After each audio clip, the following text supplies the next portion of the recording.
Hey, hey! Hello, hello! Welcome, welcome. Welcome, Cosmo. Hi, Jim. I see you there, lurking. Ah. So, how's everybody tonight? Oh, hi, Aki. Hello. Welcome, everyone. I know that this is only, Saturday the 30th, but, unfortunately, I can't actually stream on the 31st because that's when I am actually hosting a Halloween party in Meat Space, and because of that, I gotta be there, and be a good host and stuff, so, yeah, because of that, I gotta do things today as I usually do. So, today is really just, more or less say chill and eat some snacks and listen to funny stories, or maybe even just, watch me draw as always if we finish those early sort of situations, you know? Thought it might be fun to switch things up for a holiday, and, since it's gonna be Halloween, and nothing better than reading some horror stories, but, I don't know. I don't usually get scared that easily by, actual horror stories, like the kinds that you find in, cheesy horror movies and stuff, just because, I don't know, it's it's really just, something where, it's, designed to scare you and stuff, and that kind of inevitably, diminishes its whole, scariness factor. Now, what actually gets me are, actual, real life sort of horror stories, where it's, I don't know. I feel like it's something known as, adult horror or something, where it's, it's stuff that could actually happen to you is, actually scarier and stuff, so, those true crime YouTubers and stuff, I mean, as much as I love watching those podcasts and stuff, not gonna lie, some of the stuff that they research and present is stuff that will actually give me nightmares whenever I listen. So yeah, as much as I do enjoy watching true crime stuff, I try to limit my consumption because I know that if I do it too much, I will end up even more of an anxious mess than I already am. So yeah, that and oh my god, that and just stuff like what I'm gonna be reading today, RPG horror stories, just the prospect of basically meeting somebody that's absolutely just awful and stuff, that really genuinely scares me as well. All these people that you will see who are, quote unquote problem players and stuff, or even I actually do have a few IRL horror stories of sorts myself that I could actually tell later on. Yeah, those are very fun. Yeah, let's just say that they're also the reason why I've never gone to an anime convention in my life despite wanting to, because as a kid I read too many horror stories about anime conventions, and because there were so many of them, and that everything that they described is very much plausible due to fandom culture back in the early to mid 2010s. Yeah, that definitely just scared me off from ever attending an anime convention ever, despite all my friends saying, "Oh no, it's fine, just stick with us." No, no, no, no. I was definitely scared off by those stories. Yeah.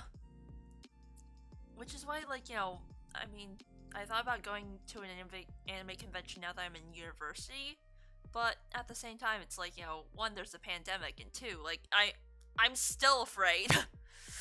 Yeah. I've watched too much unsolved mysteries / deaths during quarantine season.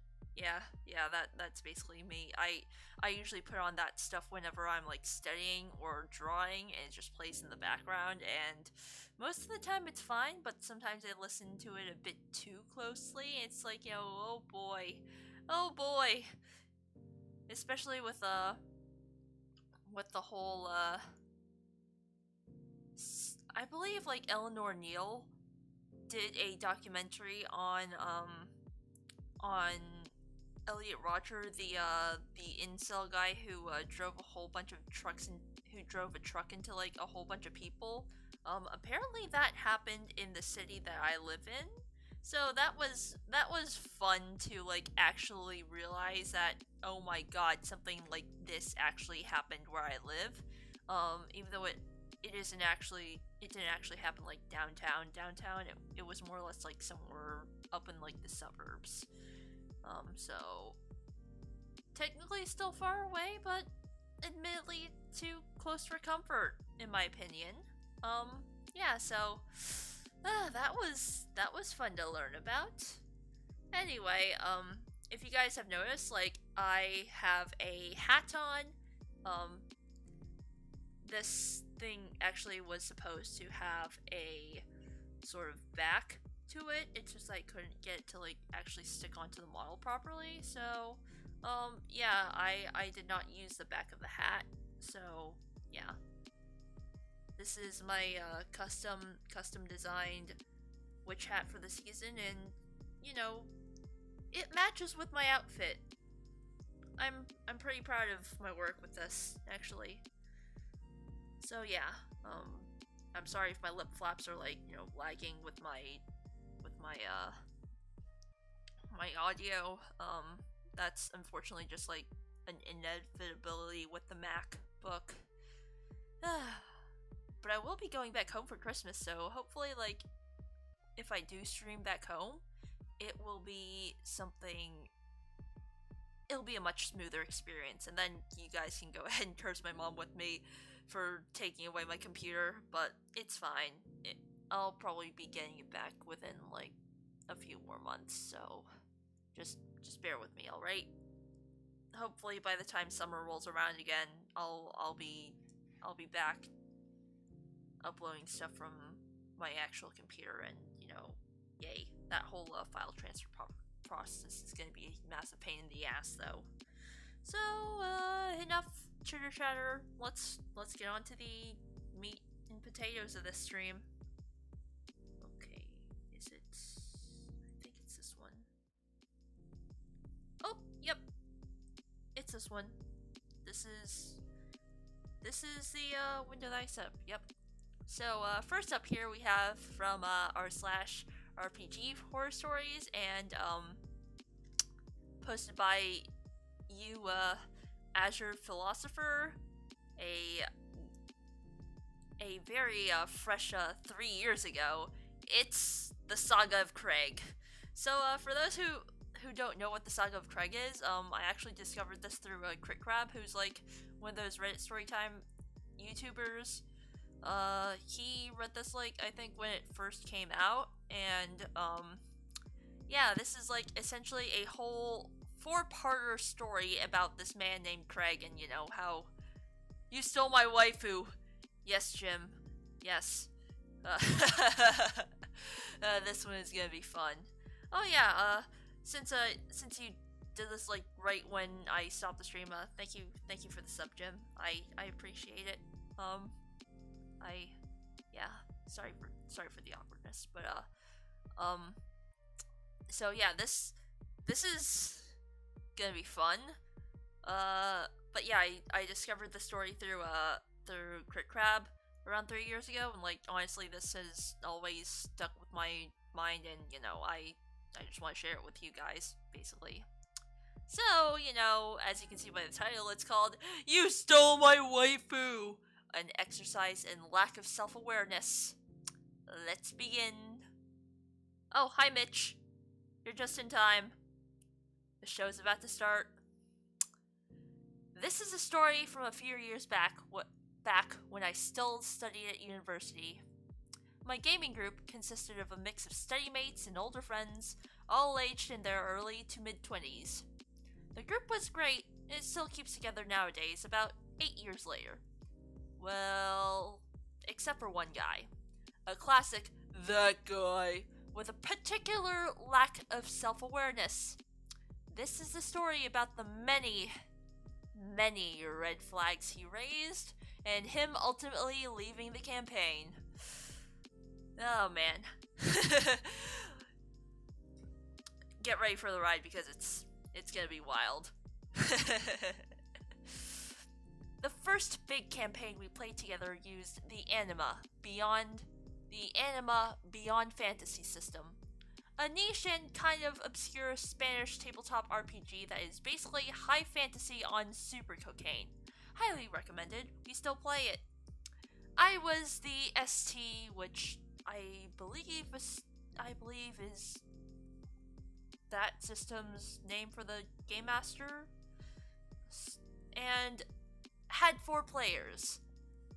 Charlie played a surprisingly deep barbarian from the far north with a penchant for eating raw birds, occasional cannibalism, and hacking people to pieces with war axes. Lovely. The second player, Jacob, rolled a hardcore survivalist and martial artist from a jungle country that acted as the grown-up in the group. Jacob was probably the greatest player in the campaign, and his character went through an amazing evolution, but that is a story for another time and definitely another subform. Thirdly was Jake, that played a circus runaway wizard psychic. Yes, that was a thing, and it is awesome! That accidentally killed himself in an arcane mishap. Jake eventually rerolled a crazy elven wizard, which was great. Anyways, the fourth player was Craig, the focus of the story. He rolled an upbeat, chi-wielding Eastern monk that dripped of shonen protagonist material. I think his catchphrase was screaming, "Springtime of youth!" from the top of his lungs and doing an obnoxious fist pump. Yeah, that definitely drips of shonen protagonist. Maybe not the catchphrase. The catchphrase could have been better. I love how Cannibal Barbarian is legit. Well, it's D&D that checks out. Oh no, apparently the system is not just D&D, it's D&D but doped up on cocaine, fentanyl, just about every single drug that you can imagine, and that probably doesn't even sum up the craziness of that. But then again, I haven't checked out that system myself. The one that I'm most familiar with, aside from like D&D, because my friends were pestering to like play it before, is Paranoia, specifically Paranoia Mongoose Edition. That's a game that I'm honestly looking forward to run someday, and I won't spoil anything, but like that one is very much George Orwell meets The Matrix, but also doped up on every single drug that you can imagine. It's a wild time, and honestly, those kinds of games make for really, really fun one-shots or something. Yeah. Screaming springtime of youth from the top of his lungs and doing an obnoxious fist bump. Most of the time, Craig's character was fine, but along the road, Craig and his character started showing their true selves, much to the horror of the gaming group. The campaign started in a typical high fantasy fashion, the player character being sold as slaves together in some remote shithole of the world. I think I even warned my players that an Elder Scrolls opening was coming, so they should prepare themselves for starting at absolute zero. The 4 players were captured along with 2 NPCs that would both become integral to the overarching plot, an old former priest and a young sorceress. Shit, I spilled water on my notebook. No! No, I'll leave that to dry to the side. Where was I again? Ah, yes. And a young sorceress. Now, this was the first session of the campaign, and, from what I know now, the time the first red flag came up. Said sorceress, named Rei, was from an Eastern land described in the setting as not Japan during the feudal era with magic and katanas everywhere! As a result of her upbringing, again, inspired by the time period that the Eastern country emulated, she was very submissive, polite, and timid. Oh boy, y'all know where this is going. Immediately after I described her, Craig had this strange look on his face, and he immediately had his character scoot over to try helping her, more or less ignoring the other fellow captives. Anyway, the group managed to overthrow the crew of the slave ship and took it for themselves. The group went on loads of adventures across the seas in their stolen slaver ship, fighting big bad evil guy and chthonic horrors left and right. Things were going fine and we had lots of fun. Submissive. One might go so far as to say breedable. Oh god, don't bring that in here, please. Oh man.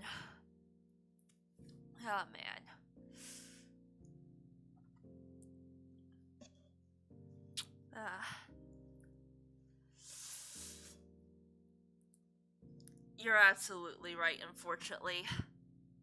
Sorry. I mean, you don't have to apologize because I'm pretty sure that was exactly what was going on inside Craig's mind. So I think the meme speaks for everyone in here, especially our protagonist. Oh man, I really gotta Lysol my table soon. I may or may not have spilled soda on my desk earlier. Now it's starting to get sticky. I just legit facepalmed. Unfortunately, I can't do that because my hands are dirty because I've been eating snacks. Oops.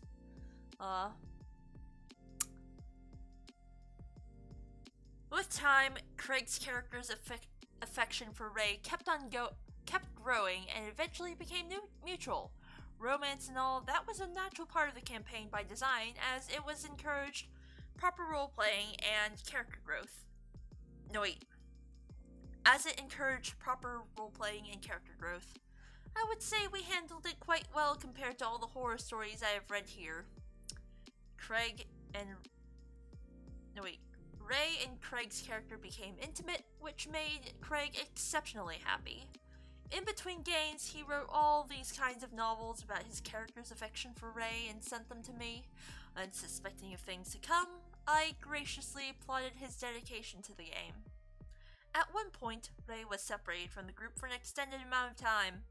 Craig was, expectedly, upset with this. He became increasingly quiet between sessions and did all sorts of odd things in character.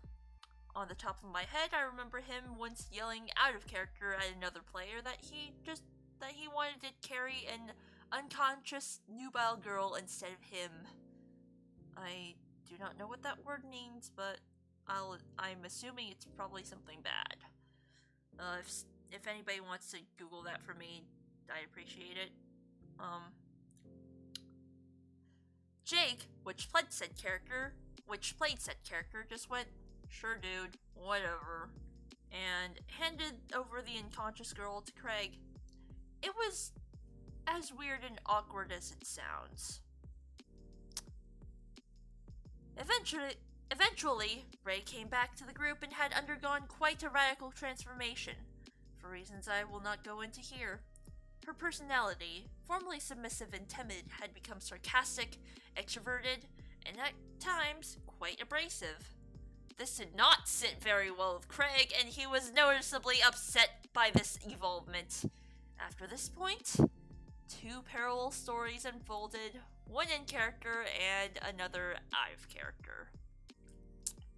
In character, Ray and Craig's character just grew apart. Craig's character ignored Ray, and their relationship just fizzled out by lack of mutual interest. Such things happen, that's life. The more interesting story is how Craig handled it out of character. He became increasingly antagonistic towards Ray, yawned, rolling his eyes and making remarks whenever she did or said anything. Glad I'm not sitting at my desk because my face would be slamming into it right now. Oh man, if your face would be slamming into it right now, just you wait until later. You might actually try to put it through the wall. I remember him saying, "Can't she just shut the fuck up?" out of character at one point. The group tried to ignore his strange behavior the best it could, The strangeness became even more apparent since the problem with Ray's transformation was limited only to Craig. The other players found Ray amusing, funny, and a bit sad at the same time. In other words, her inclusion in the story was still appreciated, and they thought she was a great character. But for Craig, his love turned into bitter hatred for his lost waifu. After some time, he decided to switch character in an effort to cut away the no doubt strange concoctions of feelings he was still having for Ray. Still, even with the new character on the table, he could not bear the sight of her. His hatred doubled when he found out that Ray had moved on from Craig's shonen hero character that had also physically left the group, and became involved with Jake's crazy elven wizard. Out of character, Craig was incredibly angry and upset about this. We, as in Craig and myself, spent God knows how many hours talking about the issue, trying to find some way to solve it. Or at least I tried, with my non-existent degree in psychology. It felt like I was giving actual relationship advice to Craig, which was incredibly bizarre and a bit distressing at the same time.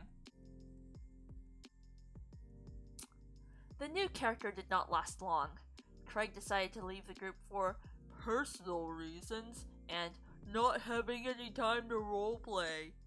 After leaving the campaign, he told me that he felt personally betrayed, especially from me giving away Ray to Jake. At this point, I was pretty fed up with his obsessive rants, but did not want to antagonize him any more than necessary. I just kind of said that I was sorry that things turned out the way they did, but that one should be careful to separate character from player. Let's just say Craig did not qualify for the national team of separating persona from person. To point out, there was no obstacle for Craig to continue pursuing Ray in her new and improved version. I had half expected him to get to know the new her, but I think he felt like it was too much of a chore as he had already won her and didn't want to bother doing it again.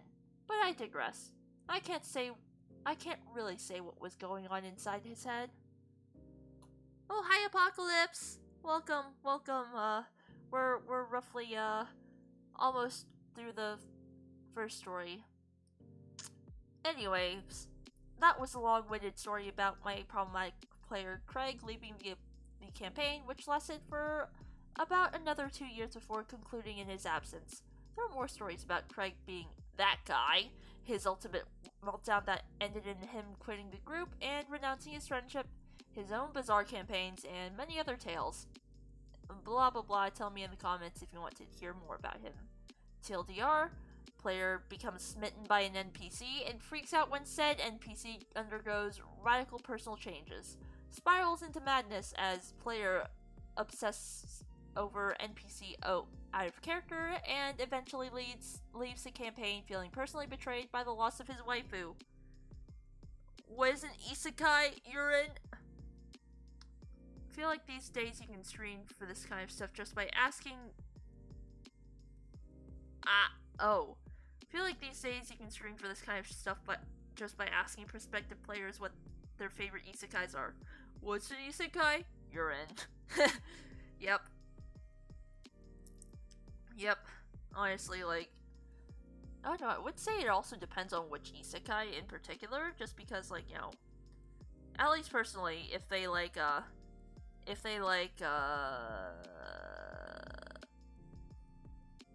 Konosuba, they're still in, because, I mean, Konosuba as, like, an isekai is definitely something more of a parody. Isekais really run the gamut, yeah.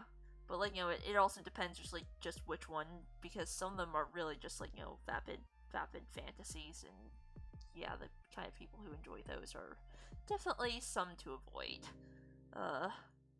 But yeah, I personally like Konosuba, but I've only really read the light novels. And that's mostly because they're really what I read on the plane. Like, I believe I may have, like, copies of... I think I do have, like, a copy of Konosuba, like, volumes 6 and 7 with me with me in my apartment, or like maybe I left it back home, but like I do tend to read those during the during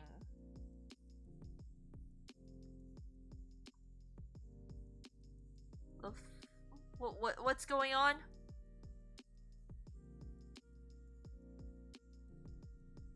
Oh, hi Tickle Spit. Thank you for the gift subs. Oh my god, that's a live gift subs. Thank you so much. Damn.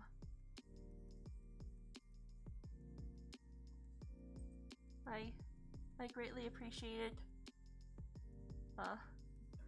But yeah, for man, now I just lost my train of thought.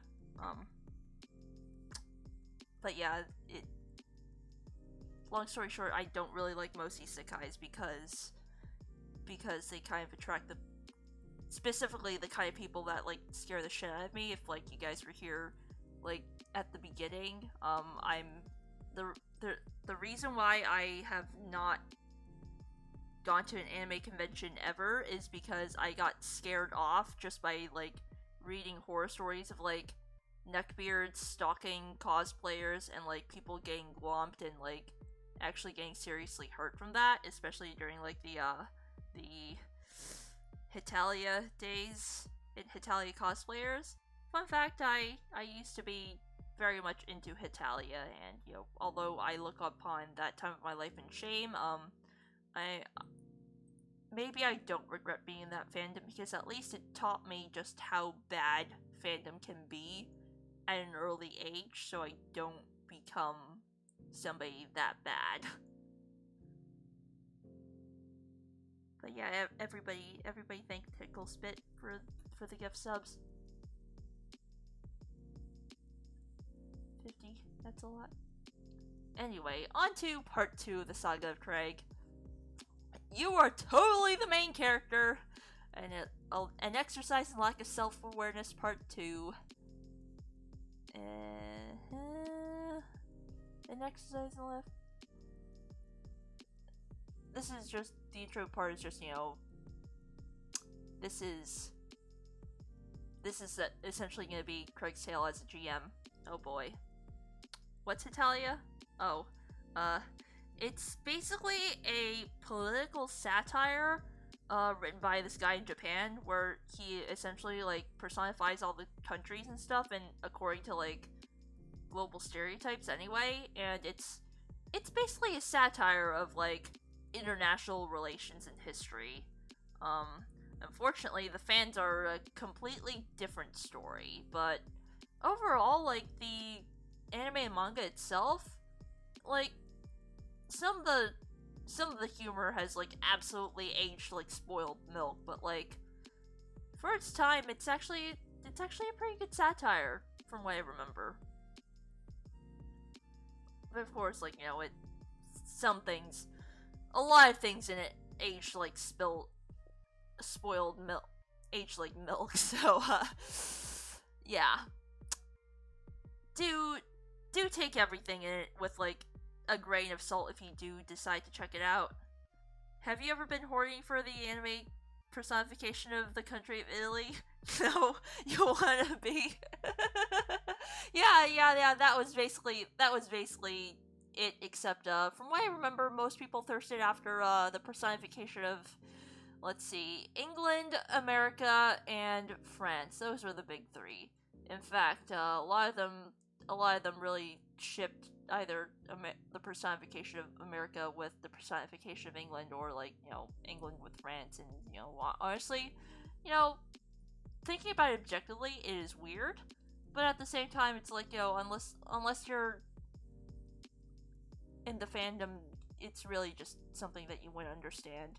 But honestly, I would rather not think about those times, because I was actually caught in a really bad ship war between said ships in middle school, and that was actually where I experienced my asexual awakening, because they would actually force me. You know what? I should save this for later. Yeah, I should definitely save that story for later. but yeah, you guys will hear about my own personal horror stories after I finish reading these two. Yeah, part 2.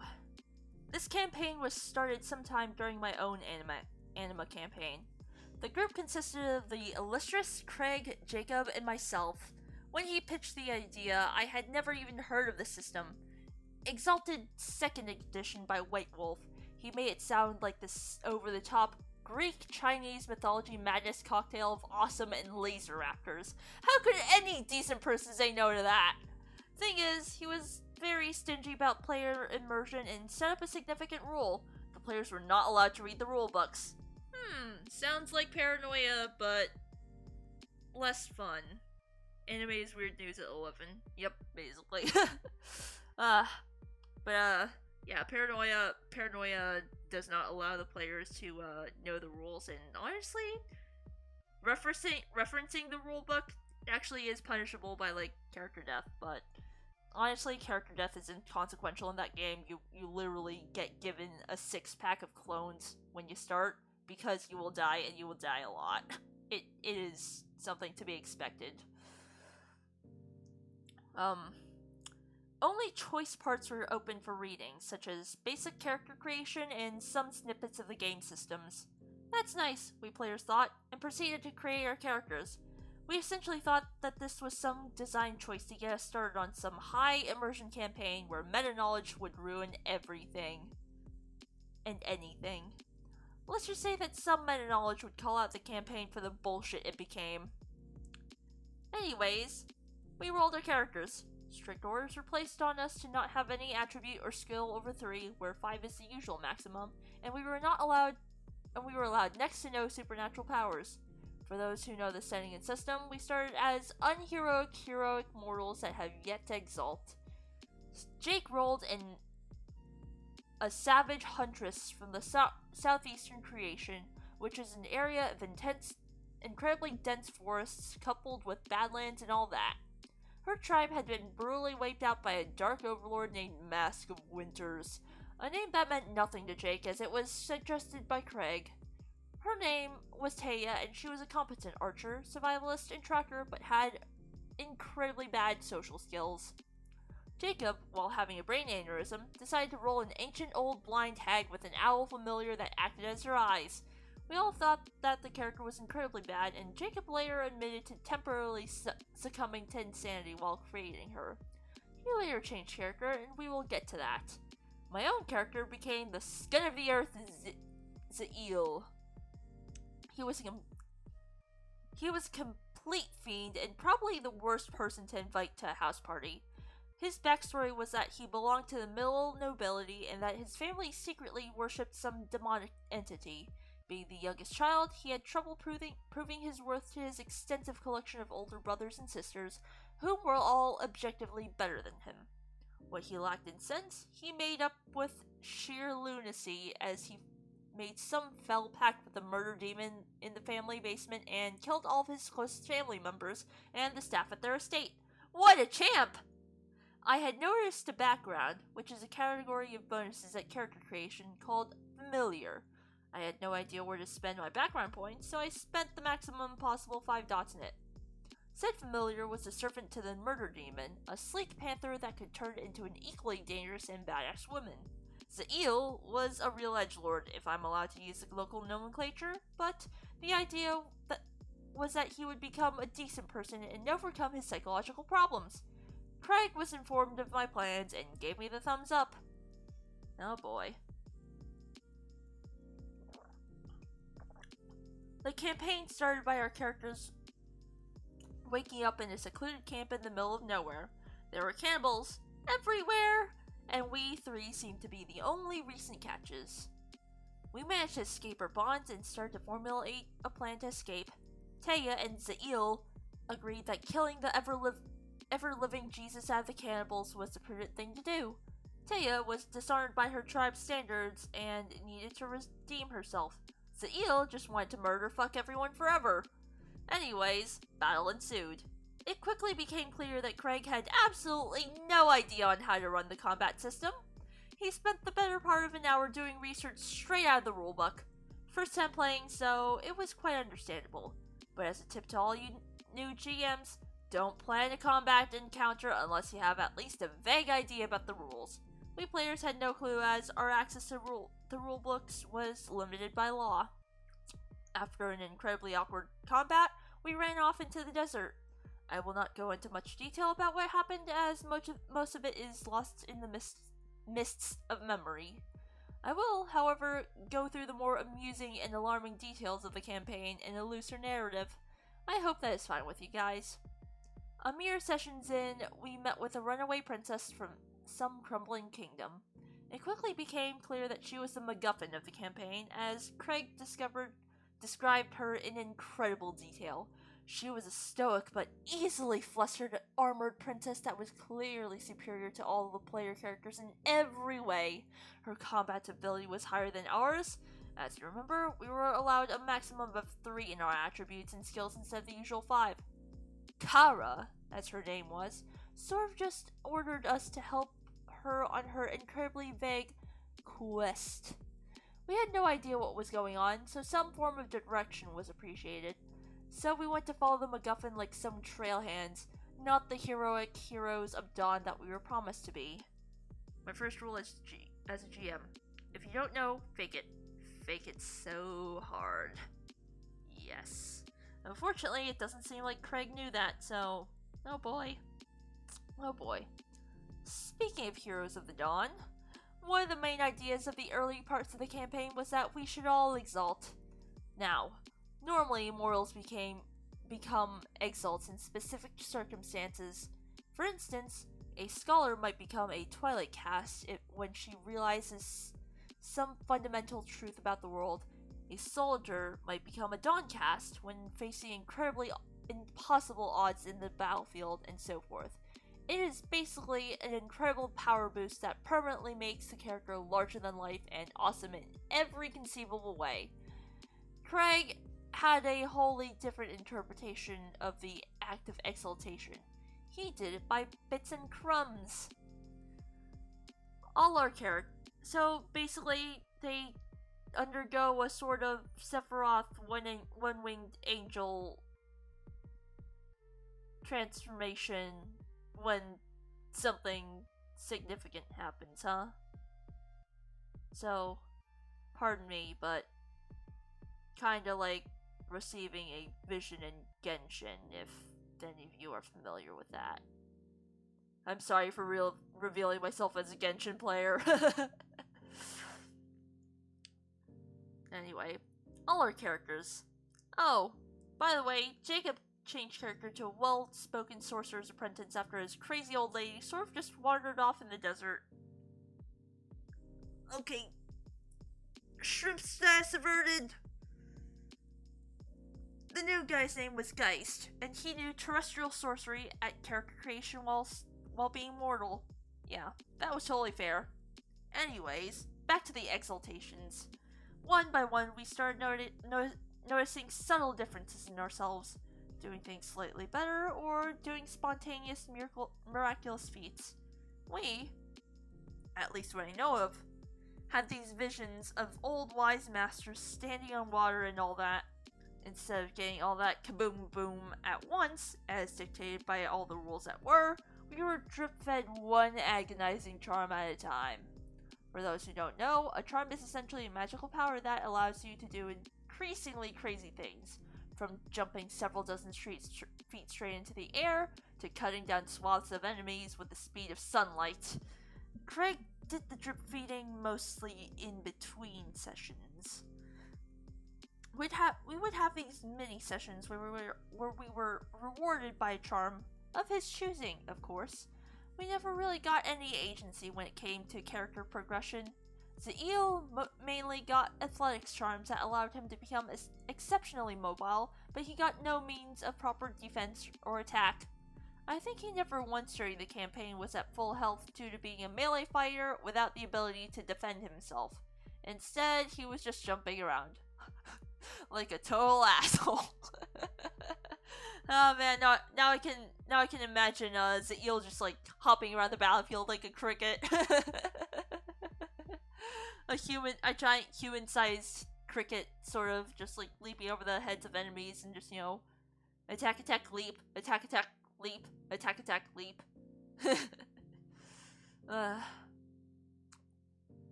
Taya got next to nothing, while Geist got sorcery as charms. Yeah, that is totally how it works. It just became even better when a new player, Mike, joined. He had played Exalted before and got to roll a full solar. Gasp! Mike was quite a bit confused by the way things were handled by Craig and told him, "Dude, that is totally not how exaltations work." Craig just told him to shut the fuck up and let him run his game the way he intended. I am convinced that homebrewing and modification of standard settings and systems is totally fine, as long as you inform your players. Craig, however, had created a perfect solution. He had prohibited us from knowing the truth and unable to realize his bullshit. The big problem with the method of drip feeding was that Craig was playing favorites. Jake, whom Craig had some sort of issue with, got next to nothing. Jacob, on the other hand, was super busy most evenings, so he had no time to do these mini sessions for those sweet charms. Myself, on the other hand, was basically courted with invites from Craig. Zael had all these sorts of adventures by himself and got to learn various plot-related information. Pro tip, don't do that. Player information should be shared, at least if it is related to the main plot.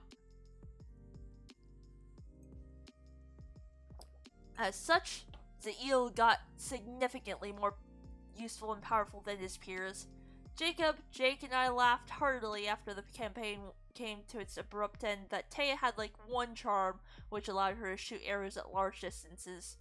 The problem was that she could not shoot for shit to begin with, as all the enemies were scaled to match Geist's sorcery, Kara's epic swordsmanship, and Zael's idiot cricket jumping.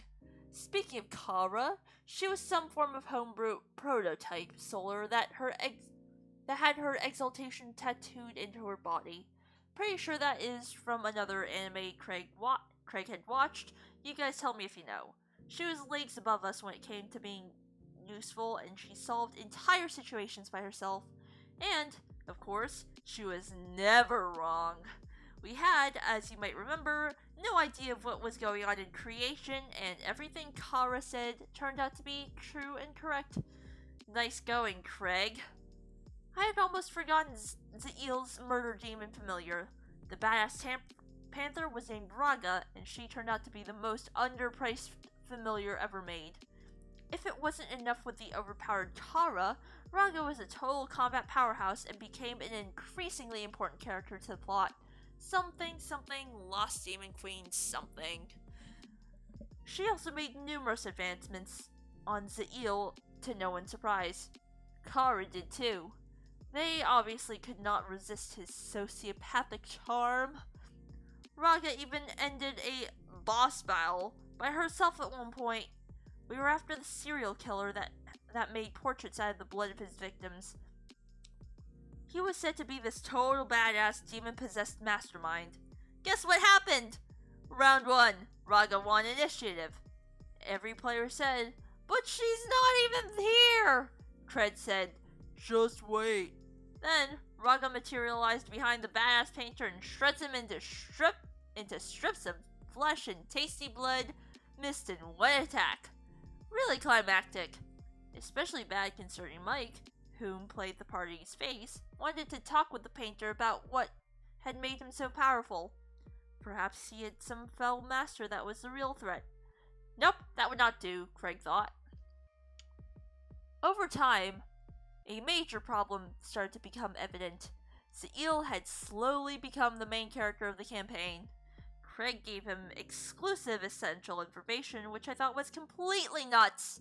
He also placed these awkwardly sexualized women at his feet. Craig even threw an, I swear to God, underage girl at Zael and had me roll temperance, which governs self-control to not fuck her, basically.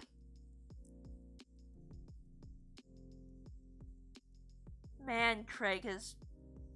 I swear to God, Craig probably worships Master Ragnarok in something of Einherjar, whatever that anime is. Dear Lord. Definitely sounds like your average shonen isekai harem anime. Definitely. Ugh. Thankfully, I passed that check. Great, I thought, as he was making a harem that no one asked for. That's just dandy. It went as far as Craig saying to me in private that Zael was more important than the other player characters. I was quite distressed by this and asked him to distribute the spotlight more fairly, but my pleas fell upon deaf ears. The campaign itself was incredibly unfocused, completely lacking an overarching plot in favor of Craig's whim of the week. Weird things just happened one by one, some of them amusing, others less so. For example, we visited Geist's master, who was a deranged magician that had sent him into the world in search for panties.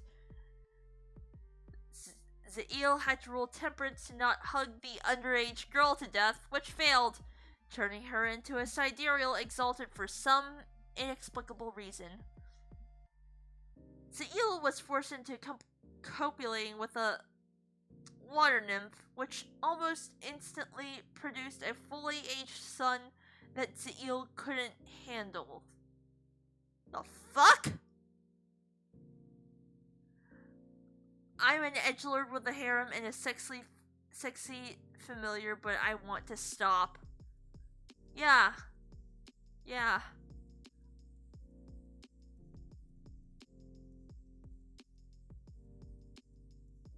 Dear Lord, forced into copulating with a water nymph, which almost instantly produced a fully aged son. That's... Why, Craig? Why? Why?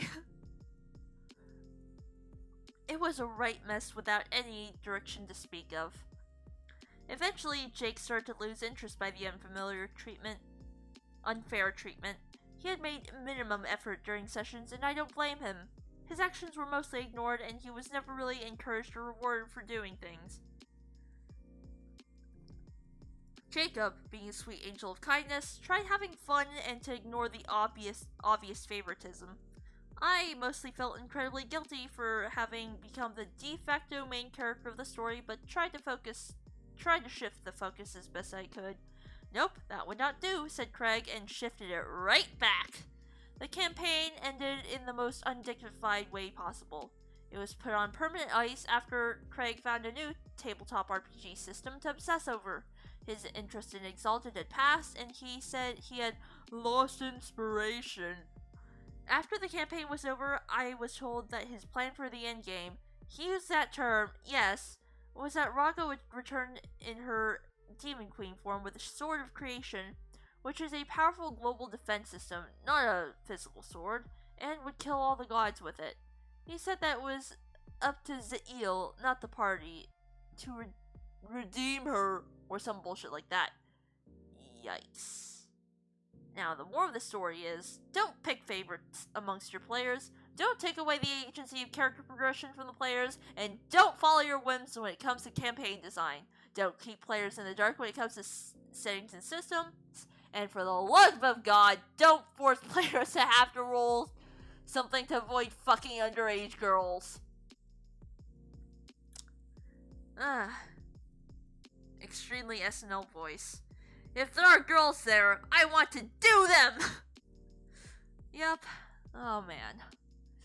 Honestly, this is starting to make me fear for, the day that I maybe make my debut as a game master, just because, oh man.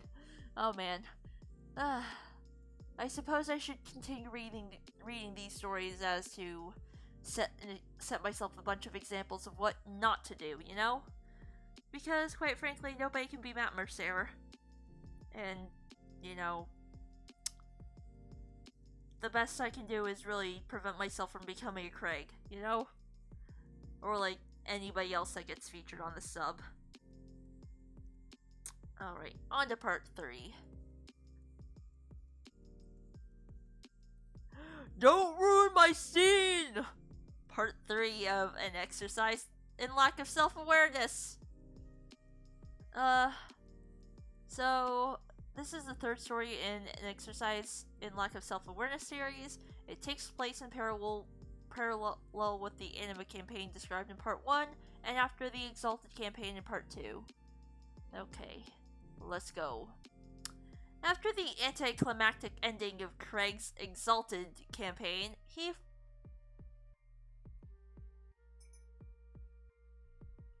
Hang on. Mom's calling.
Okay, sorry about that. Mom has been beckoned away. Sorry. I use my iPhone for, face tracking, so, like, yeah, if somebody calls, like, you know, I kind of have to, like, you know, get them to go away first. Anyway, back to the story. Oh, that was not what I intended. I want to make myself bigger. Okay. I'm now bigger. After the anticlimactic ending of Craig's Exalted campaign, he flung back and forth about which tabletop RPG system to run next. A lot of systems were up for discussion, and Craig's whims were difficult to follow. He knew what setting he wanted because it was one of his own making. The problem was finding a system that was just right. At one point, he even tried to jailbreak and overhaul the Anima Beyond Fantasy system to meet his ends. I strongly recommended otherwise, as overhauling a system usually ends in a complete mess. In the end, we settled for Pathfinder, as we were all interested in trying it and found it dynamic enough to meet Craig's criteria. Roll call! The exact same people joined this campaign as the previous. Craig took the position of glorious GM, while Jacob, Jake, and I joined as players. A bit further into the story, Mike once again joined. As for the characters... Oh wait, I think it is easier describing the setting before getting to the characters. Trust me, it will make sense.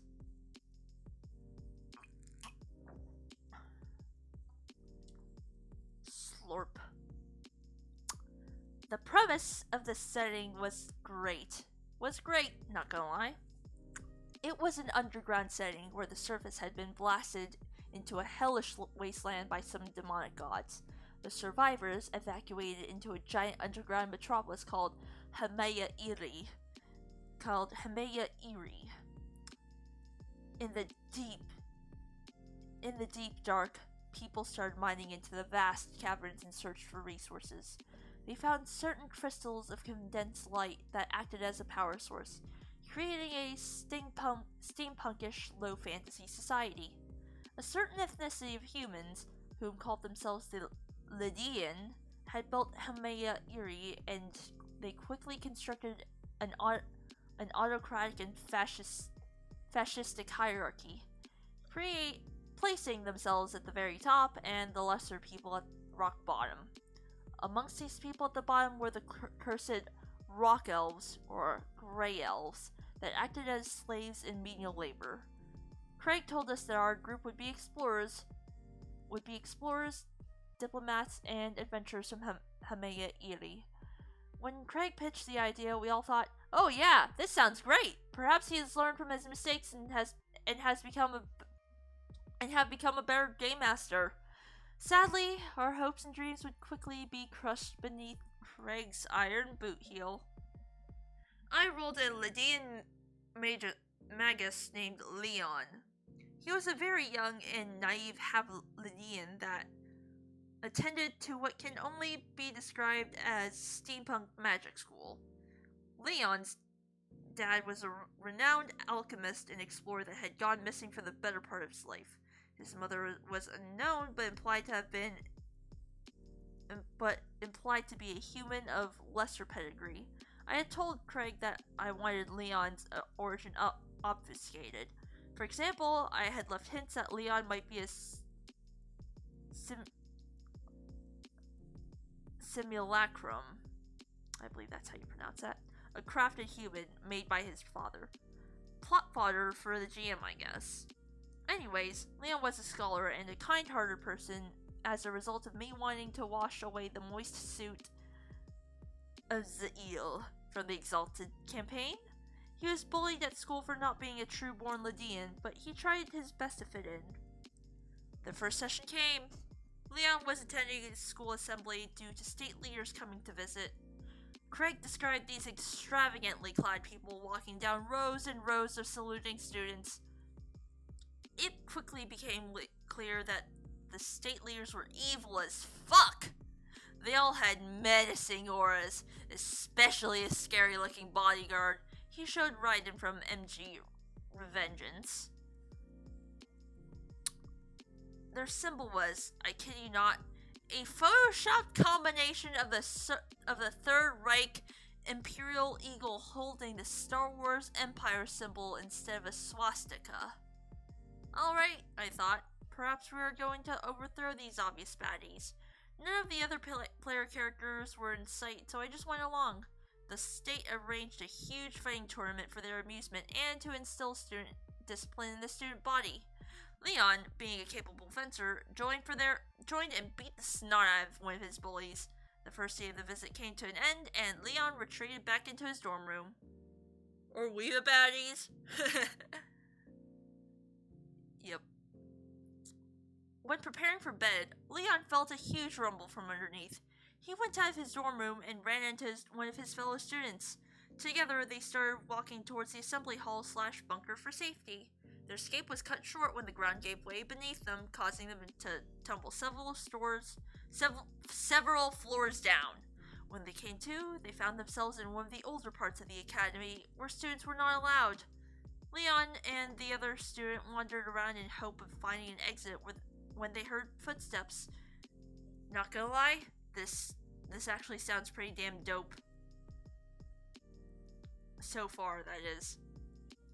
In came a group of stone elves. As a reminder, they were the oppressed slave race of the Lydian, headed by none other than Jacob's character. Now, I must admit that Jacob really outdid himself when it came to his character. His name was Basil, and he was an utterly terrifying dude belonging to a mysterious faction called Deepwalkers, or something like that. This faction were an independent group of explorers, navigators, and guides that adhered to a strict code of conduct and took upon themselves the sacred task of helping explorers enter the deep horrors below Hamea Iri. Mechanically, Basil was a witch, and boy did he play one well. He always wore a haunting, obsolete gas mask and a grand coat.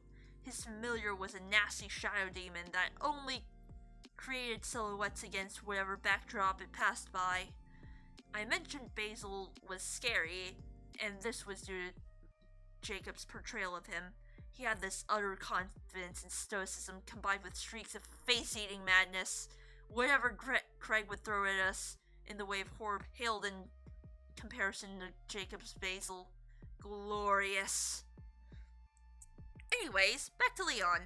Understandably, the detachment of Grey Elves were not very pleased to see a pale-faced young Lydian crossing their paths. The only reason he wasn't killed was that Basil told the group that he had not agreed to any deaths. Instead, Leon and his classmates became captured by the Grey Elves. In short order, the group came into a lab where they found a prisoner that they freed. Enter Jake's character, Embla. She was a particularly large Grey Elf that had been subject to experimental treatment by her captors. Over her entire body were silvery markings that she sort of hijacked to create supernatural feats. Mechanically, she was a monk. Alright then. The group's destination was freeing Craig's MacGuffin for the campaign. You guessed it, she was a woman described in great detail. Her name was Chechil, and she possessed an extremely rare affinity for the light crystals used to power all magic and science. Leon was quite pleased to see another Lydian, but Chechil quickly made it clear that she cared little for imperialist scum. Yay. After rescuing Chechil, the group started to escape the academy via the underways. One crashed ship Lair, and the group were on their merry way towards rejoining with the tunnel lurking rebels. Mike joined Lair as a Grey Elf barbarian named Grey. He had a hair trigger, temper, and an Oedipus complex. Not much else to say, really. As you probably realize, Leon was the odd man out. The group somehow took favor upon his fellow student, but his own treatment was abysmal. I will relate to you some of the more memorable sections of the campaign in somewhat chronological order. When exploring the deep depths of the cavern below, Leon had totally stressed out and punched Basil into unconsciousness. He left him lying in the darkness and went back to camp. The others said that he would be fine as his familiar would surely take care of him. Nope, that did not happen. Instead, Craig thought this otherwise innocuous character building moment should spiral out of control and make everyone uncomfortable. You see, one part of the code that Basil followed was that it was absolutely forbidden to leave anyone behind in the tunnels. Breaking that code, even if you had no idea about it, would result in what they called an exaction, which is essentially an impromptu court of law. Jacob had no idea about this, and the next session was dedicated to forcing PvP between Leon and Basil. It was not an honorable duel or something like that either, but a drawn-out, torturous experience where Basil would cast all manner of nasty spells on Leon until he finally gave up. Jake's character could do nothing to interfere with the horrifying ordeal and did next to nothing for the entire session. Jacob kept trying to have Basil let Leon get off easily, as he was not much more than a child, but Craig would have none of that. At times, Craig even said, Your character does this because otherwise his peers would kill him for breaking the rules. Great, everyone thought, and kept up the travesty that nobody asked for. Finally, it ended with Leon humiliating himself before Basil, basically groveling in his own blood and dirt to ask for forgiveness. Oh boy. Later on, the party encountered some bizarre pocket world where a mad sorcerer king reigned. We all thought it was a bit strange as it looked more akin to the standard fare medieval Europe Dungeons and Dragons playground rather than the intended steampunkish techno-magic exploration simulator. Oh well, we thought, and went on with it. I can't remember why we entered that horrid place. Maybe it was just another obstacle in the journey towards the other rebels. Anyways, the Pocket World was a really dark and gothic landmass of villages and a larger central city. Most of the populace were nothing more than mind slaves, while the undead walked the land without oppression. We quickly ran into one of the most obnoxious characters Craig ever designed, Figaro the Hero. He was a second-rate Batman combined with a happy-go-lucky attitude that made everyone grind their teeth and cringe. Worse was that Figaro was more or less forced upon us as, "This guy looks trustworthy and holds all the strings of plot hooks." Fuck me, as we all thought. and went with the idiot vigilante. Figaro was one of the few remaining free folk, and he had taken upon himself to rid the pocket world of the tyrannical Sorcerer King, one undead lieutenant at a time. Wow, I got gifted a sub when online. Hey yo everyone. Hey yo, some Tickle Spit went ahead and gifted 50 subs to people, so yeah. I greatly appreciate that. But just as a small recap, basically we had Craig basically throw a hissy fit over his quote-unquote waifu character, who was your classic submissive, not Japanese girl who happened to be a sorcerer. After she went ahead and undergone dramatic personality shift due to character development and turned into this sassy, sarcastic badass, and Craig did not like that, and he threw a massive hissy fit over his waifu getting stolen. And then the second story was basically Craig running this campaign and essentially fucking up the entire module, and also turning one of the characters into the protagonist TM, the total edgelord classic shonen protagonist, classic isekai protagonist actually, and yeah, eventually the campaign kind of just stopped after Craig attached himself onto this, and well, so far what we've had happen now is Craig latched onto D&D Pathfinder and is running this admittedly really cool setting where basically the surface of the world is a magical nuclear wasteland, and all society happens underground. There's this whole fascist racist divide between the humans and the gray elves, and basically it's a lot of steampunk and low fantasy sort of stuff, and well, they were supposed to be exploring and stuff, and unfortunately Craig forced characters to do stuff that the role players were not willing to do exactly, and yeah, it is a very neat setting. It's just that in the hands of somebody like Craig, disaster happens. Okay.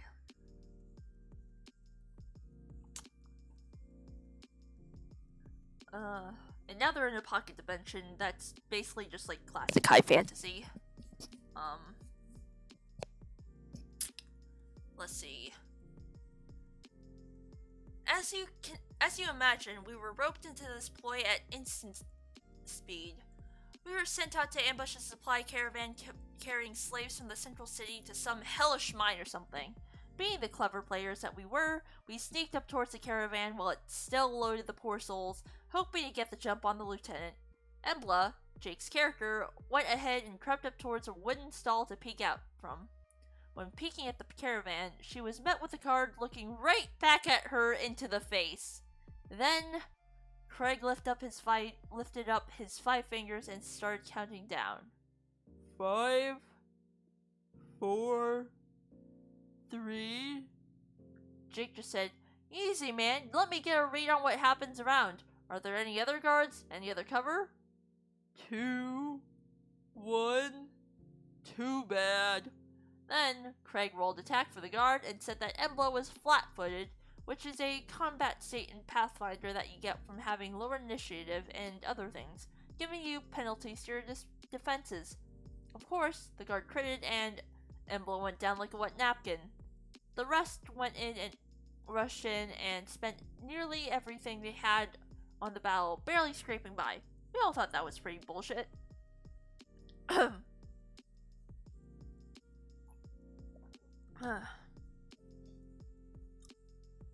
Oh yeah, I should mention that Craig ran his combat encounters really brutal. Most of them required every single resource at our disposal, leaving our characters barely breathing by the end of them. It didn't help that he was extremely restrictive with loot and equipment. We've voiced his concern with Craig numerous times, and he showed his grasped gratitude by bestowing Embla with a chainmail armor. Problem was that Embla was a monk and gained nothing from wearing armor. I should also mention that the problem of character agency made a grand return in this campaign.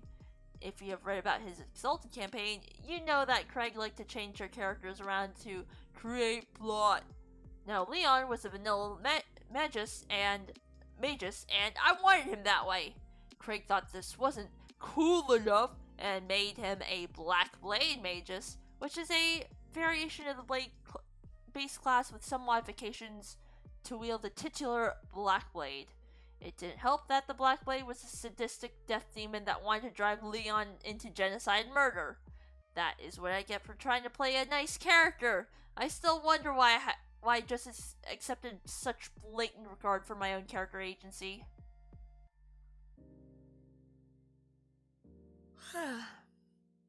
Back to Figaro the hero. I had become quite fed up by Craig's treatment of my character. The constant bullying, lack of agency, broken promises, and questionable ethics on encounter design had really added up. I asked to change character, which was accepted. Leon was, on Craig's behest, killed off by a magic MacGuffin box we picked up earlier. Enter my new character, Rayla Weaver. She was, unlike Leon, a native of the deep dark below and lived in said puck dimension.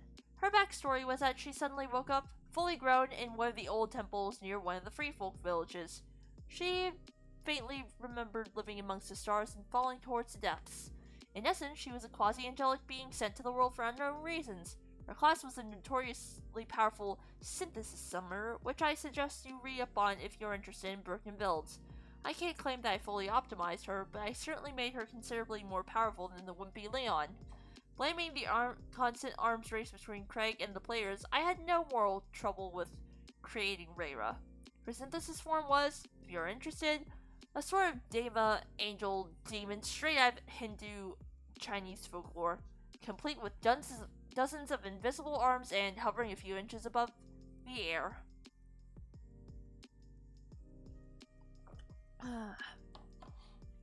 Rayra was rather quickly introduced to the remaining party as she was very inclined to have the Tyrant Sorcerer King gone from the world. Without much hassle, the new party was formed and they went to the Big Bad Evil Guy Citadel 1.0. The way up was brutal as fuck, as Craig usually liked it. Close to the top was a Colosseum-like area where we were forced to fight some gigantic sandworm. Some gigantic sandworm. It really did a number on us and mortally wounded Figaro the hero. The crowd of undead didn't much care for us actually surviving the entertainment and started to flood the Colosseum grounds. This sense of urgency to escape was rather confusing, as Craig described Figaro heroically delivering his final words to his wife, whom was with us. As none of us really cared for Figaro, we said that we started to look for a way out. Then, out of nowhere, Craig screamed, "Don't ruin my scene!" at us. We were all dumbfounded by this and just sat there quiet. Then Craig proceeded to finish his heart-wrenching dialogue while our characters obediently stood and watched. Afterwards, Craig said, "Don't interrupt me when I'm talking again." Don't interrupt me when I'm talking again. It sounded like a threat. After that sobering experience, we finally reached the big bad evil guy. He was sitting on his throne and gloated a bit. Something about power over death. You know, the usual stuff.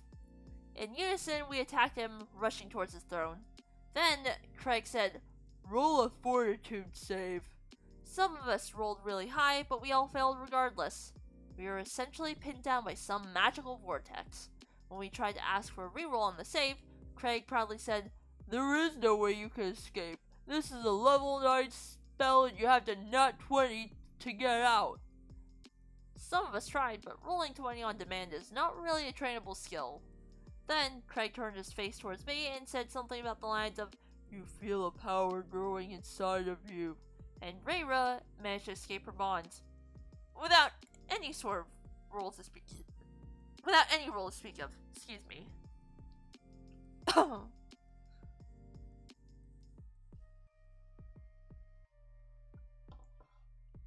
Then, the big bad evil guy, being as generic as humanly possible, staggered backwards and said, Impossible!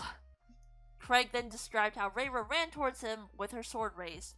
He looked childishly delighted as he put on some epic music and asked, "Now, how does Rayra finish him?" I looked around the table.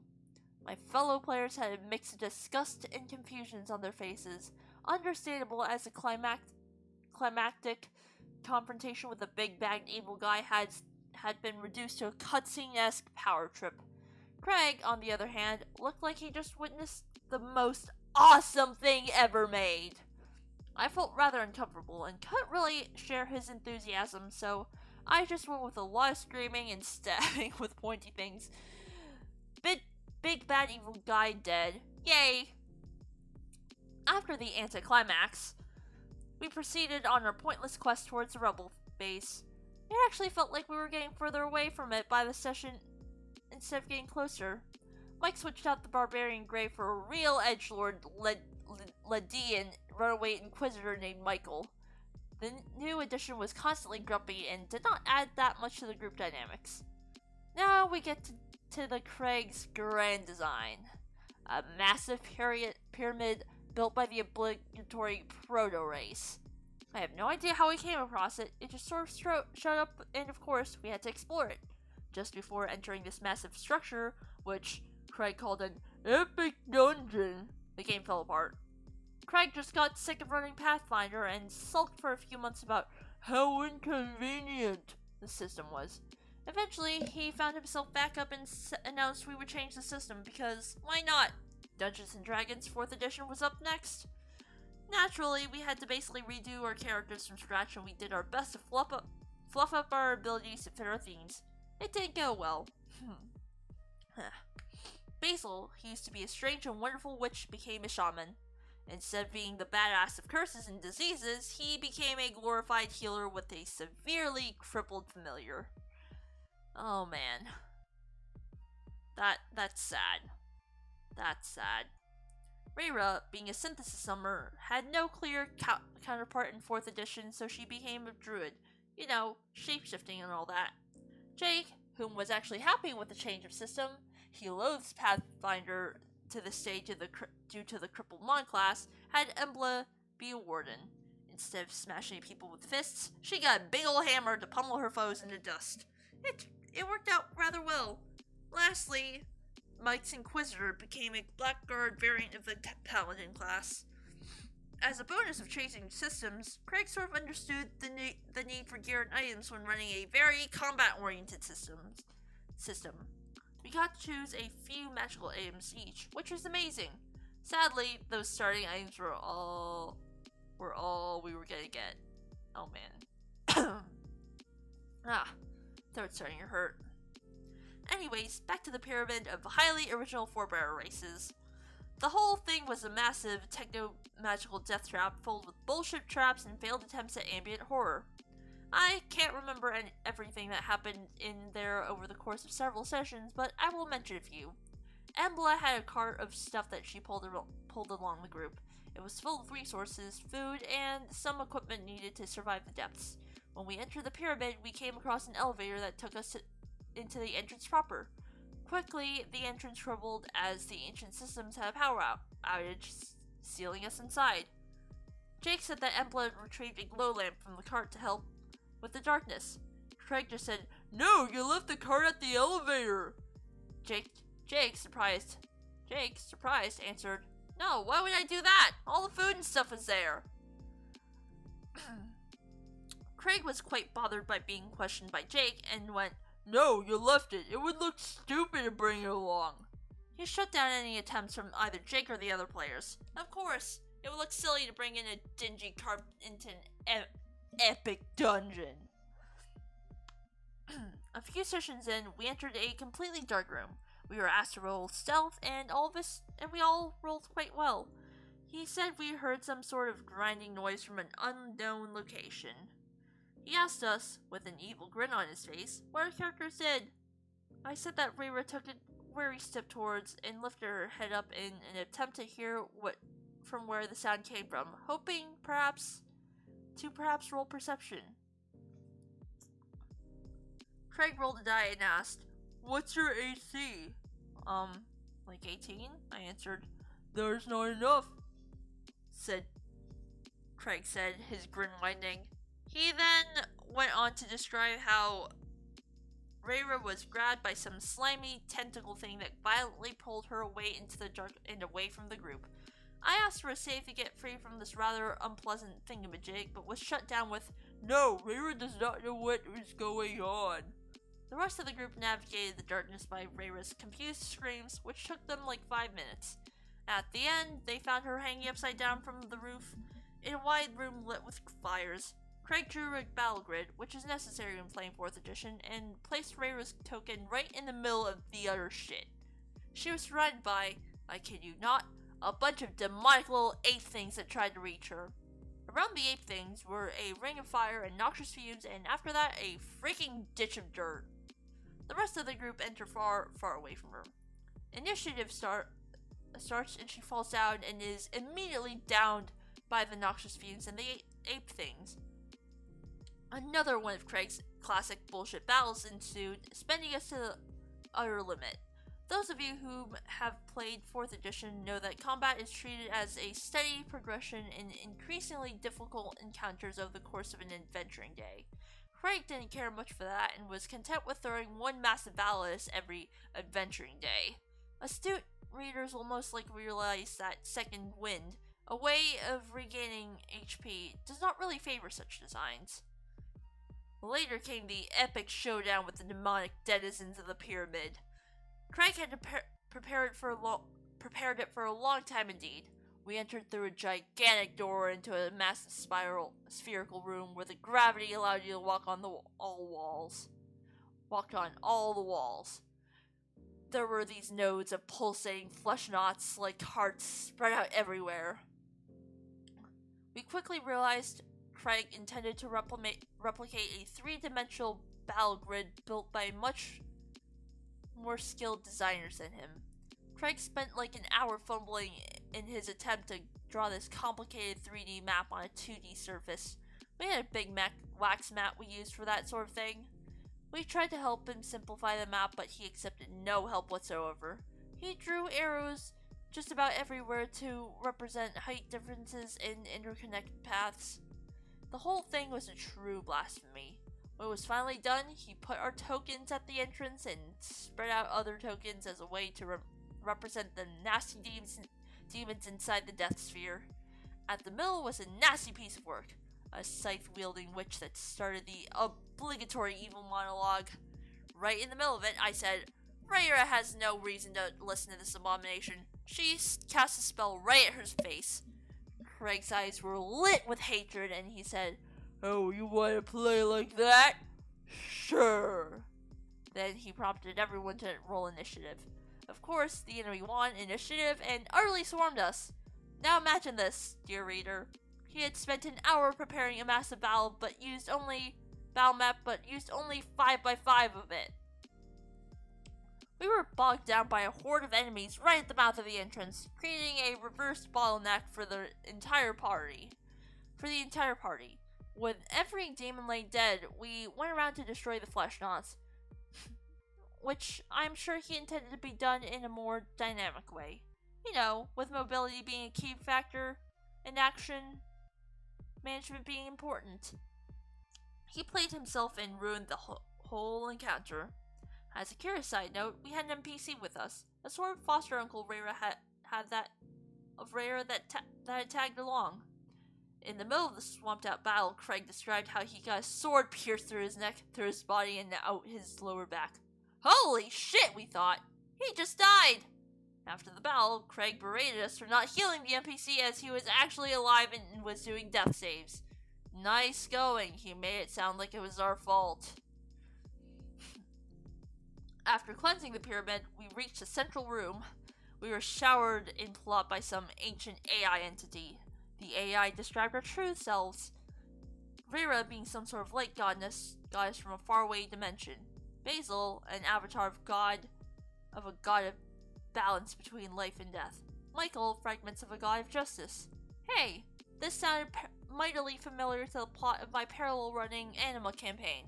Which it was! It was a shameless ripoff!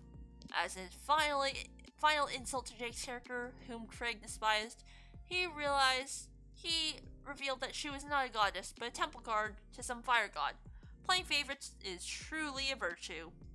The AI left after showing us some wish-making machine to create magical artifacts.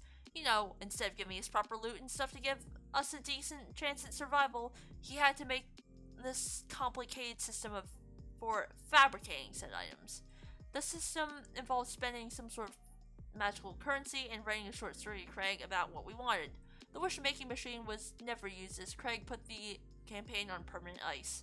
He claimed to have lost inspiration and lamented how his initial steampunk setting had devolved into generic European fantasy. You did that all by yourself, I'm afraid.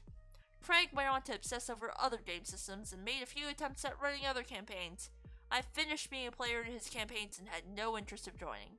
What I heard from the players was more of the same desired heron. And there we go, another anticlimax from Craig's Forge of Wonders. There's just one part left, which takes place after my anime campaign had ended, and we joined up for a one-shot module. It is about Craig's ultimate meltdown and how he left the group for good. Oh man. Okay, let's go and find part 4.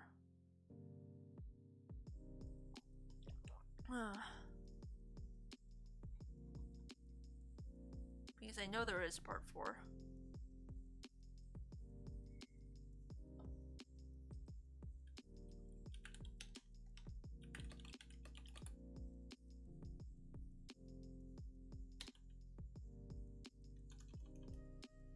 Okay. Let's go.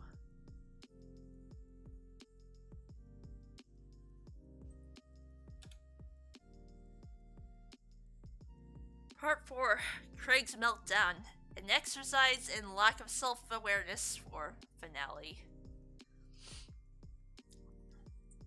Alright, let's go, part 4. And after that, that is beyond toxic. Yeah, definitely.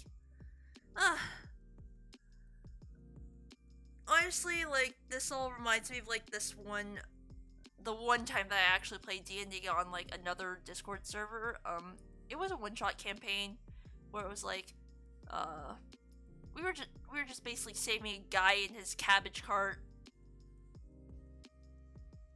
from, like, a horde of goblins and stuff. And, well, we had a wizard, a orc barbarian, and we had me, a cleric.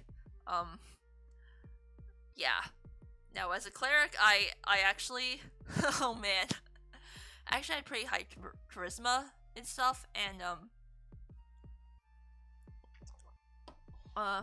another very important thing to note was that I had this spell that was like, man, what was it again? It was like disintegration or something? Lethal touch? I don't know. I forgot the spell's name, but the effect was basically you touch something and they take massive necrotic damage. And like, I don't know why, but it was listed as like either a cantrip or a first level spell, and so like, you know, as a cleric, I actually had very easy access to it. So yeah, I chose that, and essentially we made our way through the dungeon, killing all the goblins, and well, we ended up wrecking the cabbage guy's cart. Oops, because we used it to ram through the door. And then we discovered, like, you know, this cult leader guy who was like controlling a whole bunch of zombies, and well, as he was doing his, like, big bad monologue, I had my cleric walk up to him and, like, just basically, ask him, hey, what's this cult about? What do you guys do? I'm kind of interested in joining. And,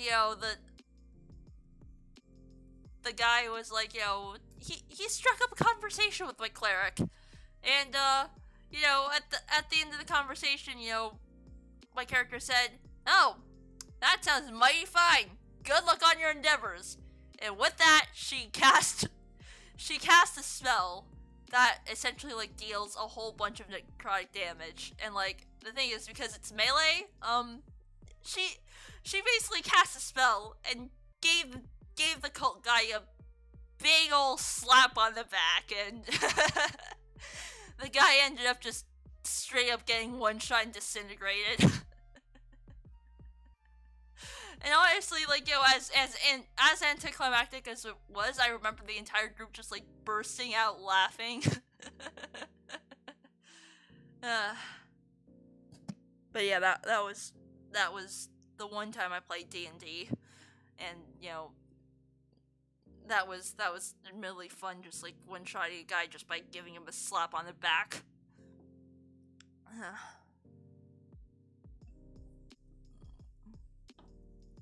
Anyway, on to the conclusion of the Saga of Craig.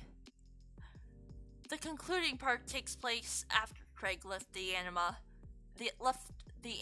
Beyond Fantasy campaign described in part 1, and well after the train wreck that was his own 2 campaigns. Oh wait, that is wrong.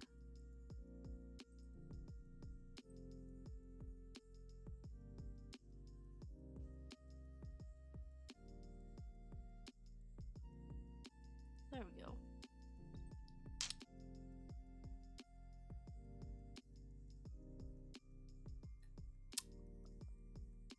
And well after the train wreck that was his own 2 campaigns, as described in part 2 and 3.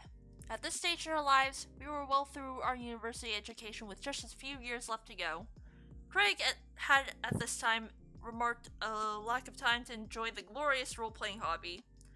His reasons were always clear, vague and unclear, but I just digress. During the winter, our regular campaigns, without Craig, had taken a small break for exams and stuff. To let loose some steam and take the pressure off for studies, I quickly threw together a Hunter the Virgil, New World of Darkness by White Wolf game. The idea was to use a pre-made scenario, which I never had done before, to minimize the planning time. If you want to try the module, you can look for Blood Drive, a scenario in the Hunter the Vigil storytelling adventure system. In essence, it is about a group of hunters that have to escort a vampire from New York to Chicago. In essence, the scenario is a not always so cozy road trip. The scenario was a blast and lauded by my stressed out friends. The problem arose when I, in my utmost ignorance, decided to run another module with the same system, this time including Craig. When I pitched the idea of running Murder Will Out, another Hunter the Vigil game, Craig was positively brimming with excitement. Jake and Jacob, whom you might remember from previous parts of the Saga of Craig, reused their old characters, which are not relevant to the story. Tom, a new guy that had participated in Blood Drive, also reused his character. Craig, on the other hand, made one of the worst characters I have ever had the displeasure of seeing in action.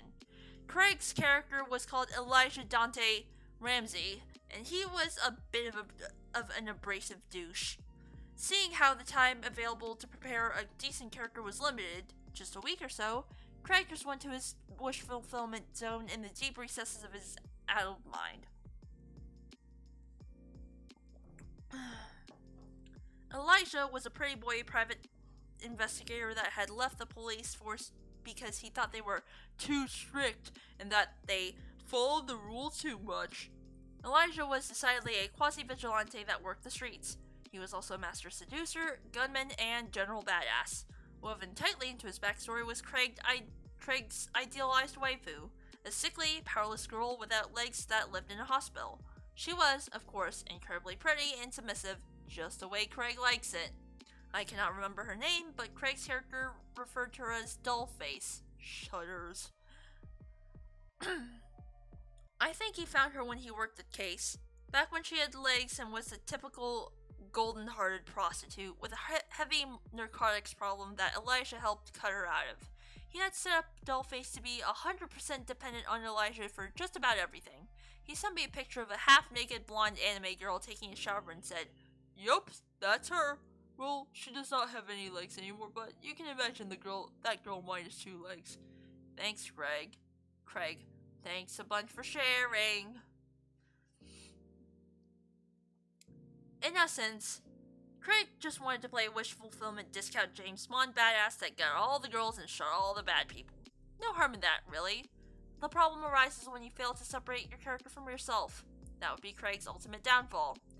The scenario at hand, Murder Will Out, was about a possessed hospital that had burrowed its tendrils into the minds of a group of psychopaths, turning their murderous instincts up to 11. Following the flow of the scenario, the hunters would investigate these lunatics and find the common denominator, the hospital. Then they were supposed to enter the hospital, purge the living Jesus out of it, and slide out through the trash chute with the hospital exploding and the eldritch madness in the background. Not too sure about the last part. A central pre-made NPC was Franklin Kim. He was a police detective that had come in contact with some of these strange, supernatural murders, courtesy of the psychopaths and their demon hospital patron, and acted as primary contact person for the hunters. Now, Franklin was a hot-blooded guy with severe anger issues, and he was also a bit of a condescending dick. He would be sarcastic and demeaning to the hunters, calling out their lack of respect for legal rules and so forth. I made clear that Franklin was obviously stressed out of his mind and that they should not take it personally. The sensible hunters just nodded in agreement, while Craig clenched his fists in white-hot rage anytime can't do anything wrong pretty boy Elijah was openly challenged. Elijah, of course, thought Franklin was a bit of a condescending bastard. I mean Craig, not Elijah. Oh wait, they both hated the guy. I always forgot that Craig and Elijah were both, more or less, interchangeable. The scenario went along for the evening. The hunters poked out, investigated, and were attacked in a parking lot by a cannibalistic homeless woman with a magical machete. The usual stuff. Things were going nicely. One of these psychopathic killers was an old man that had received a potent gift from the demon in the hospital, a pen that allowed him to write letters, of which the content was always perceived as truth or something along those lines. The old man used his gift to manipulate people into killing their spouses, committing suicides, and other horrible things. I set it up so Franklin Kim received a letter from the old man because the old man was slowly getting clued in about his and the hunters' involvement. The letter to Kim said that the hunters were conspiring with his enemies. Franklin, being stressed as all hell, decided to confront the hunters about the contents of the letter. He called them to an empty parking lot in the marina. When they showed up, he screamed at them and demanded answers. The more sensible of the hunters, by that I mean not Craig, managed to calm him down and change his mind. They had clues that there was someone with the ability to manipulate people on an incredibly high level, and that Franklin must have been victimized. My idea was that the hunter would get the letter, the hunters would get the letters, the hunters would get the letter, which contained clues from where it was sent. Eventually, this would lead to the old man lunatic. After Franklin had calmed down, the dialogue went something like this. "Oh, fuck me, I've been totally played. I'm fucking sorry." Sensible hunter. "It's fine. Will you help us catch this bastard?" Franklin. "Yeah, of course. Now this is fucking personal." Sensible hunter 2. "Okay, we're all friends then. Get in the car." Franklin sits down in the front passenger seat. "Hey, you sit in the back. I call shotgun," said Elijah. Franklin. "What was that?" Elijah. "I said you sit in the back." Franklin. "Dude, what? You sit in the back." Elijah. "You go sit in the fucking back, you motherfucker." One of Franklin's blood vessels visibly engorging. Franklin. "You know what? Fuck you. You can't tell me what to do. Unlike you, I'm a real fucking detective. You're just a dropout nobody and you can't tell me shit that I don't know already. Sit down in the back and shut the hell up." Here we freeze time for a moment. Oh god. Man.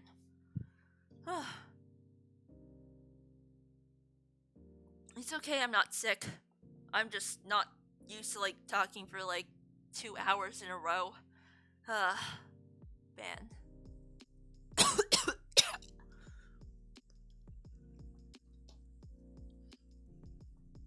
I've been chugging water like a fish, but, like, even so, you know, yeah, my throat is definitely feeling a bit sore.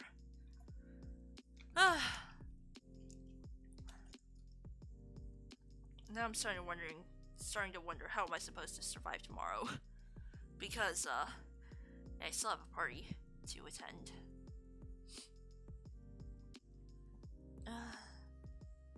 You see Franklin sitting in the front passenger seat with the door open and yelling at Elijah. Elijah is stomping his feet like a petulant child, and across the game table, real-life Craig is seething with fury. Now we look at Craig's character sheet. Note the distinct lack of dots and required skills to qualify for working with the police. His academic score was 0, computer 0, medicine 0, politics 0, brawl 0, larceny 0, intimidation 0, survival 0, and socialize 0.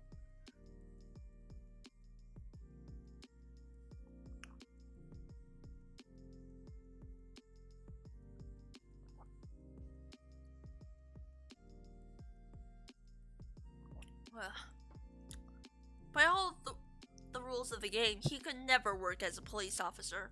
I had explicitly said this to Craig during character creation. I said, "This guy couldn't be a cop. You have to rearrange his skills." Craig said, "Okay, whatever. I guess he cheated. He just cheated his way through his exams and dropped out as soon as he could or something." I answered, "Sure, but then he won't really have any good contacts within the police department." Craig just went, "Whatever," and wrote in the backstory that Elijah had graduated with top marks, best of class. Best of class, my ass! Time resumes. Elijah pulls a gun from his holster with his quick draw skills and points it at Franklin's face. "Sensible hunters. Why don't we all calm down here?" Elijah, put the gun away. Franklin, "What the fuck is that supposed to mean? You gonna shoot me?" Elijah, "Get out of the car. You sit in the back." Sensible Hunter 3. "Stop it! We're doing exactly what the psychopath wants." Franklin, laughing. "You know what? No, you're not going to shoot me just because I won't sit in the back. Now put that thing away and let's go." Elijah pulls the trigger, shooting Franklin straight through his kneecap. "Motherfucker!" Elijah drags Franklin out of the car and onto the parking pavement. "You would speak to me that way. Now shut the fuck up before I take your other knee." Franklin, howling in pain. "You've done it now, you little shit! They're gonna take you away for good!" Police sirens in the distance, reacting to the gunshot. Franklin, laughing, crying like a crazy person. "See? They're gonna nail you so bad, you fucking poser." Elijah sits in the front passenger seat. Elijah, "Let's go then. We don't need him anymore." Sensible Hunter 1. "No, we won't try to outrun the police. You have to drop the gun and try not to make this any worse." Police patrol car arrives. 2 officers step out with their service guns drawn. Policeman, drop the gun and step out of the vehicle. On your knees and keep your hands up where we can see them. At this point, Craig complains that the police showed up on site excessively quick. Franklin, screaming, crazy cry of triumph and adrenaline. "You really think I would come here alone? I was prepared to take you all in. You really done fucked up now." In a sudden urge of uncharacteristic clarity, Elijah realizes that shooting his way out of the situation would be impossible. He drops his gun and obeys the officers, whom proceed to cuff him and put him in the backseat of the patrol car. Now we go back to the table. Craig is absolutely fuming with poorly veiled rage. He asks if he should just leave, seeing how his character was just put out of commission. I replied that was not necessarily the case, and that the other hunters perhaps would be able to talk with Franklin and have him release Elijah. Craig would have none of that and just started packing up in a very hasty fashion. One of the other players said that he did not leave and that he did not have to leave and that they would indeed help try to get Elijah out. Their promises fell upon deaf ears, and Craig went into the hallway to get dressed in his outdoor clothing. The table was silent for a while until I asked, "So, what do you guys do now?" Slowly, the game started going again. Suddenly, Craig storms into the room again, fully dressed to leave. What follows was more or less incoherent screaming and accusations. To start off, we were all spiteful idiots and bad people. Myself in particular was some form of monster that had it out for him in particular. I stated, in my defense, that there had to be consequences for everything, and that I was sorry that he had taken it so personally. Separating the self from a character is essential, after all.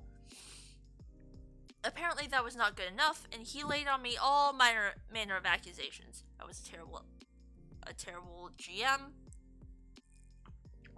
I was a horrid friend. I made fun of him, I harassed and persecuted him. I was utterly stunned. Never once had he said a bad thing about me, at least not to my face or what I know of.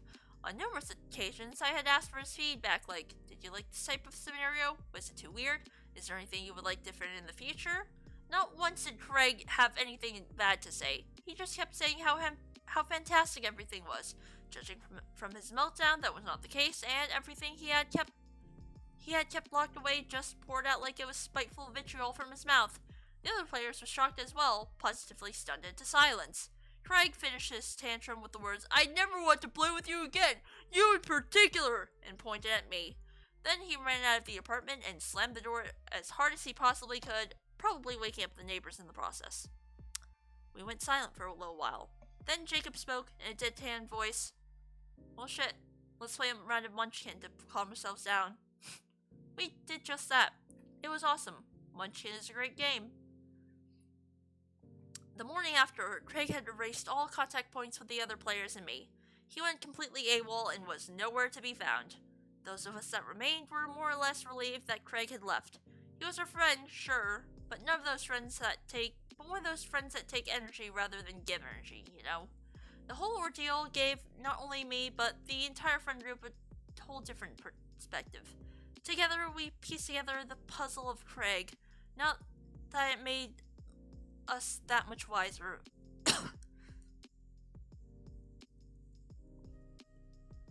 At least we concluded that he was a bit of a weird guy.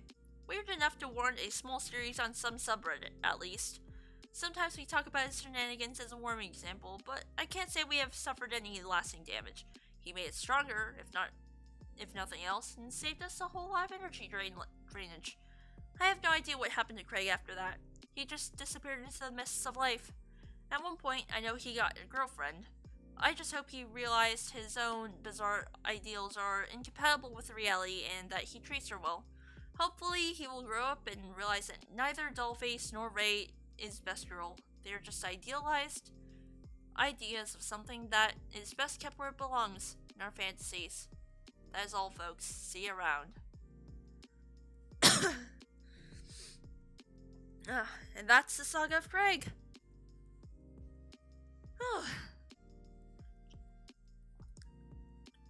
Man, my throat hurts.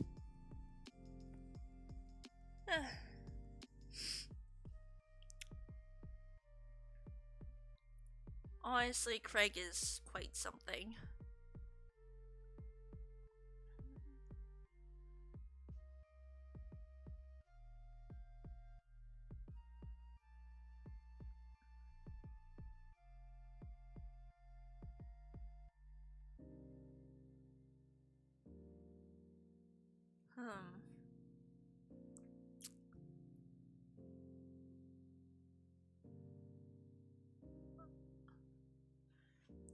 See, I believe this was a true story right up until this.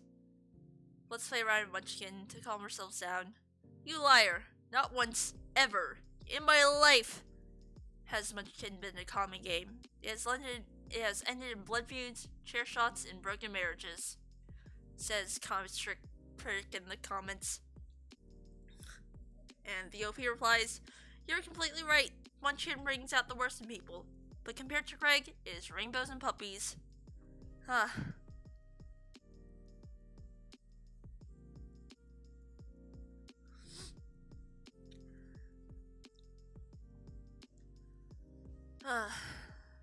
Well, that was it for the Saga of Craig.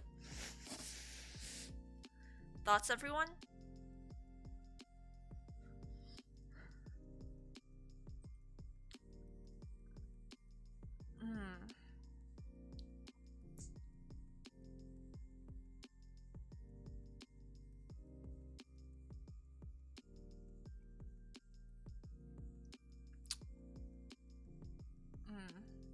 I think I did have another story to read, but I do wonder. Should I continue reading, or should I just move on to my own sort of stories and tell a condensed version and then call it a night? Because my throat is indeed starting to get like kind of scratchy, and like you could hear like as I was reading, like I was sort of progressively coughing because of the irritation and stuff.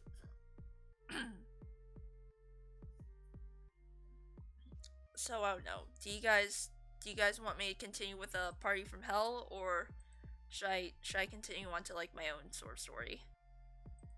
Just like let me know in chat. I will be chugging water in the meantime.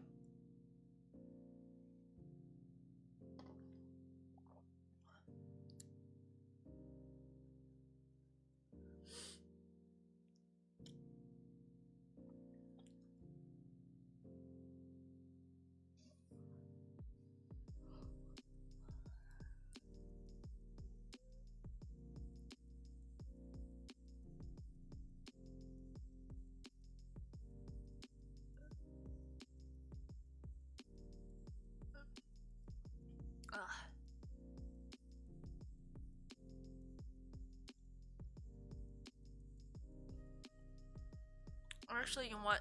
I'll just give you guys the link in chat, and you guys can go ahead and read it for yourselves. Just imagine it's my voice reading. There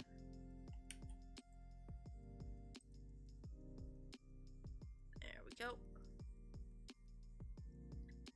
Yeah, that's the next story I wanted to read. Let's go into the chatting screen. Okay.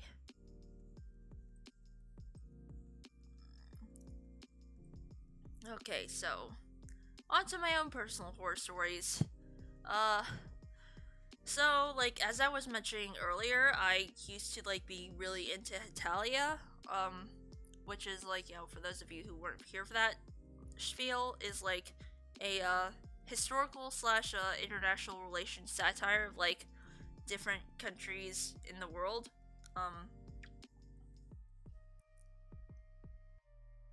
I would say it's a good satire. It's just that a lot of things age like milk. So just like be warned that like, you know, if you do decide to check it out, like some of the jokes may be like very crass and outdated, and not necessarily politically correct in, you know, our current climate. But basically like two of the biggest pairings in that fandom were essentially the personification of America and the personification of the UK, and the personification of the UK with the personification of France. So yeah, people would abbreviate them as US UK and FRUK, and unfortunately for me, this was like back when I was in middle school that I got into Hetalia with like everybody else in like the lunch table that I sat at. Unfortunately, yeah, most of them were girls, and most of them were into fanfiction, particularly of the sexually explicit kind. The thing is, like, everybody did know that like I liked Hetalia. It's just that like I never like openly talked about what pairings I liked and what pairings I didn't.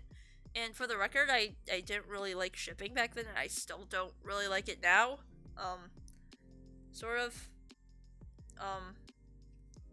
But back then I really just didn't see the appeal in it, and unfortunately, because I refused to like take part in their ship war, they tried extra hard to convert me into their side. Yeah, basically I was forced to read all sorts of quote unquote lemons based on like the fanfiction nomenclature of the olden days, where essentially, like, if you guys aren't familiar with old fanfiction nomenclature, a lemon just basically means anything that's like actually sexually explicit, you know, smut, essentially. Um,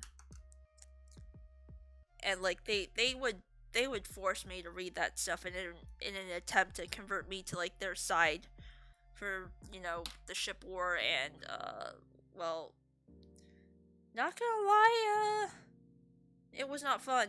Like, I never asked to read the stuff anyway, but they were making me because, you know, I didn't take a side in the ship war, and that is apparently not allowed. So yeah, definitely traumatized from that. And well, yeah.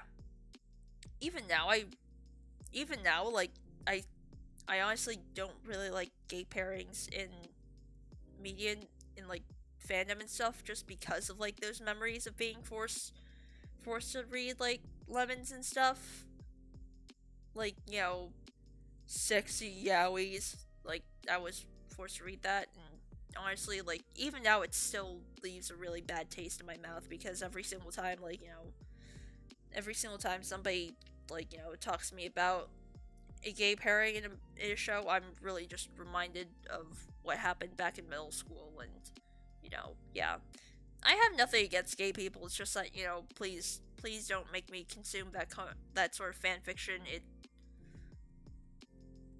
It really does not have any good associations in my mind from, like, you know, back when I was young. Yeah. But yeah, that really is just, you know, the fault of the people at my lunch table. Looking back upon it, maybe they weren't really the best people to be friends with, you know. Some of them were actually really pushy. And, well, I was almost traumatized further because they almost made me watch Boku no Pico at lunch as well. And for the uninitiated who are curious as to what Boku no Pico is, don't look it up, please. For the love of God, don't look it up. It was a relic of the early 2010s, and it should stay a relic of the early 2010s. Yeah. It was bad. It was real bad. But thankfully I did not have to watch it. So, yeah. And then, the other horror story that I really have is, it isn't exactly my own, but it's my friend's.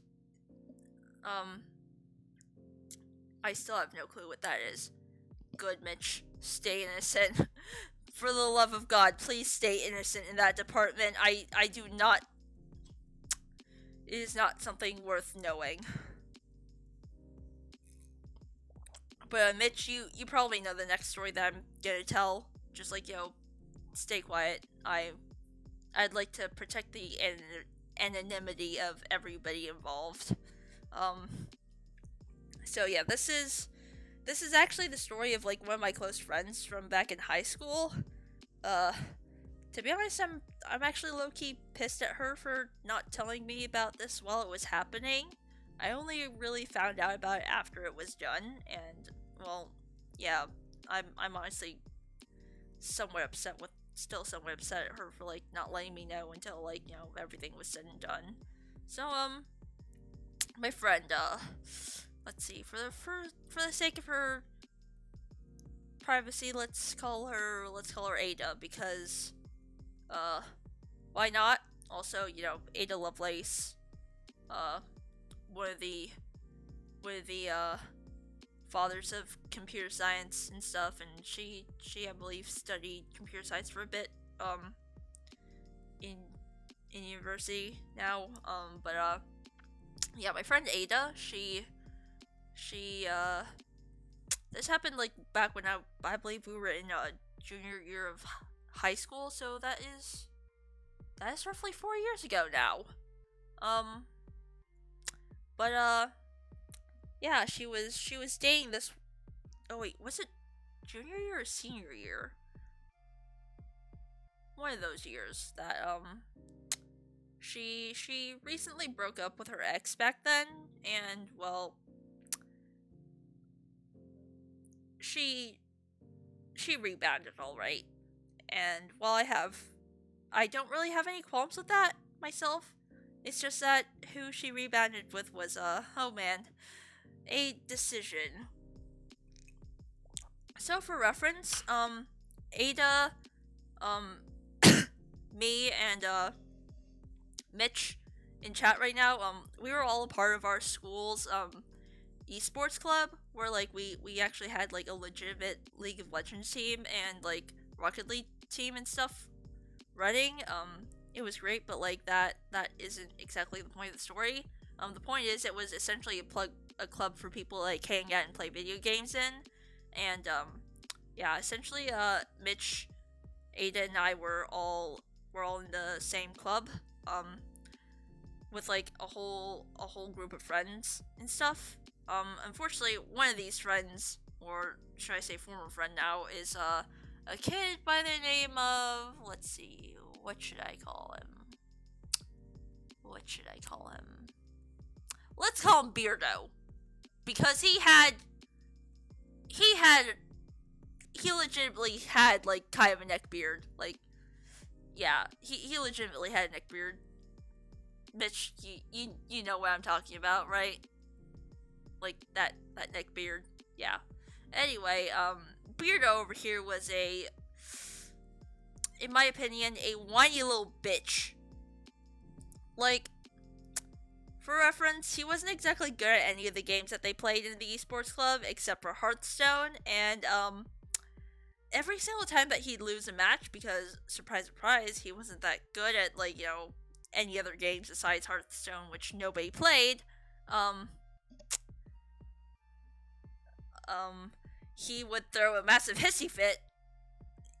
At least from what I recall. I actually stopped hanging around with the esports club around this time because I was involved in another club as like one of the founding members, but like that's a whole different story. So like that's also why like I heard all this secondhand. It's because like I was physically involved in like another club, and I just didn't attend all the meetings where like all this shit was going down. But yeah, apparently he would bitch and like throw a hissy fit whenever he'd lose any matches and stuff, and overall he was all right, tolerable, I guess. From what I've experienced of him until that point.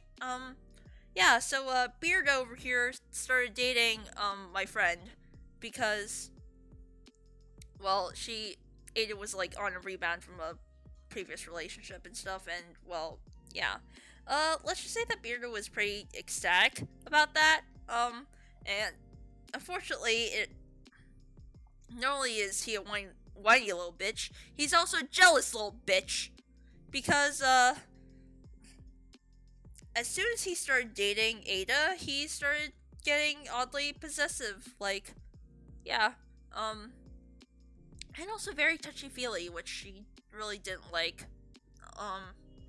So, like, on one of their dates, they went to, like, the only good Chinese restaurant in my town, and, well, while they were there, like, he asked Ada, like, if he could hold her hand, and she was like, no, I don't want to.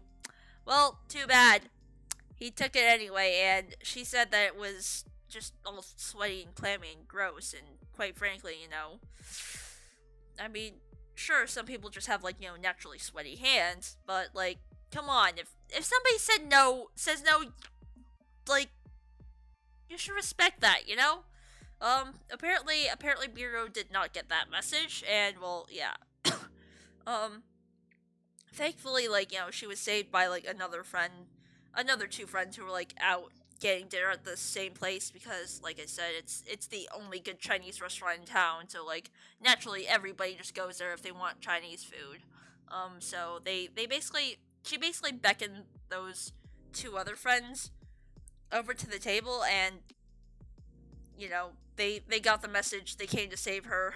And then, oh my god, after the date ended, she said that, like, she messaged her dad to, like, come pick her up in front of the restaurant, and, Beardo said, oh, let me walk you home, and she was like, no, I don't want my dad seeing you, and she was like, well, he kept on insisting, so eventually she caved in and, like, said, fine, you can walk me to the intersection, and, oh god.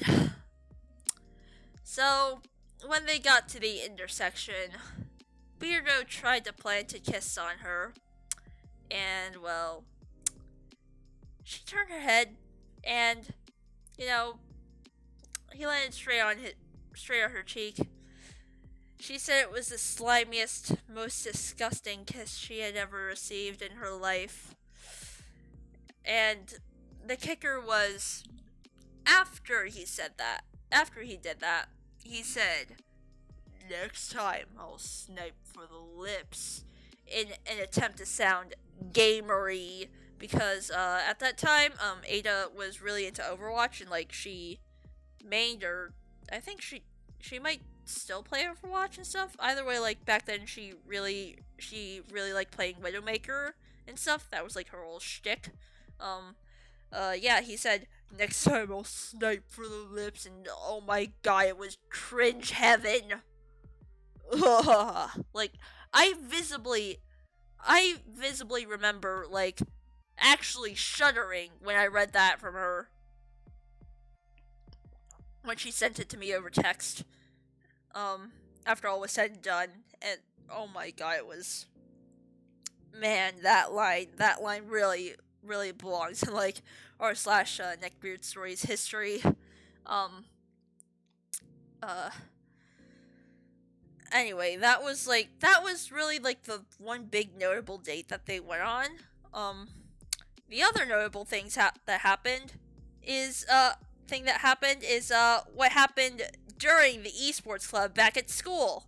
So, yeah, like, because, like, everybody was, like, a member of the same club, naturally, like, you know, everyone was aware that they were dating, and, that did not stop Beardo from getting jealous. From being a jealous little bitch, basically. This is painful to listen to. I know. Like, imagine my rate. Imagine, like, you know, how pissed I was when I found out about this, like, after it was all said and done, and, like, I could have done something to stop it. Which I will elaborate on later. But, essentially, aside, in, like, the esports gang, there were, essentially, like, 2 girls, including Ada, and, like, a whole bunch of guys. One of which is, you know, he's chill. Nobody really picked fights with him. Another is a longtime friend of, Mitch, Ada, and I, who, like, the 4 of us were essentially, like, the 4 of us, including, like, the guy that I'm about to mention, we all knew each other in middle school. Like, ever since middle school, we were friends and stuff. And then the second guy in question, when it comes to the esports club, like, actual club hours drama, is a kid who I will only call, Gay Boy, because, essentially, what's the one thing that's, like, really important to his involvement in the story is that he is gay. Like, very, very openly gay. Like, I remember him walking to school with the gay pride flag as a cape sometime during June in, like, high school. Like, he is very, very openly, flamboyantly gay, and, like, he makes an effort to show that, like, you know, it is impossible for him to be anything other than gay. Like, that is how openly gay he is. And, like, I cannot stress that enough. But guess what? Beardo got jealous of the middle school friend and Gay Boy, and accused both of them of, trying to break up their relationship, and or implying that, you know, of, you know, stealing Ada away from themselves. Keep in mind, he's accusing a very openly gay man of doing such a thing, as well as a friend who's known her ever since middle school. Like, I'm sorry, but if something was gonna happen between the 2 of them, it would have happened a long time ago. Like, that's how long ago that, like, we knew each other. Like, like, at least when it comes to the middle school stuff. I think, like, Ada might have known him, might have known, like, the other middle school kid and, like, Mitch since, like, elementary school, since, like, I only really moved to that town in, like, the start of middle school and stuff. But, like, yeah, the point being, like, if they wanted to date each other, they would have done so, like, a while ago, you know? Like, we were all friends and, like, yeah, we knew each other and stuff. But yeah, he accused a middle school friend, a very long-time friend and a very openly gay kid, of trying to break them up. And yeah, Beardo was not happy about it, and honestly, it really soured the relations of, like, everybody in the club, because, you know, nobody really wanted to hear that shit. And, like, yeah, I feel like they were at that point really starting to get tired of the bitchiness and stuff, you know? Like, every point before then, like, people kind of just, like, put up with him. They were like, yeah, well, it's fine, he's just molding at a game. Nah, this is Beardo at, like, full jealousy power. And, yeah, it was not a pretty sight. It was not fun. Things eventually came to a point at around, let's see, I think it was, like, mid-May or something, during the, AP exam season. Actually, yeah, it was probably during junior year of high school, now that I think about it, because, oh man, so, at that point, Ada was just getting, like, really fed up with, Beardo's antics and stuff, and she was honestly just, like, asking around, like, you know, to the other girl in the friend group and others, like, you know, how she should just, like, break it to Beardo that, like, you know, she's no longer interested in stuff, and it ain't working out. So, yeah, eventually she mustered up the courage to just break up with him via text. And, like, I don't know, some people say that, like, breaking up via text is, like, not a good thing to do, but in this case, I think she really did the right thing by breaking up by text, because, oh man, based on his reaction from said text, I really would not want to know what would have happened if she did it in person. Like,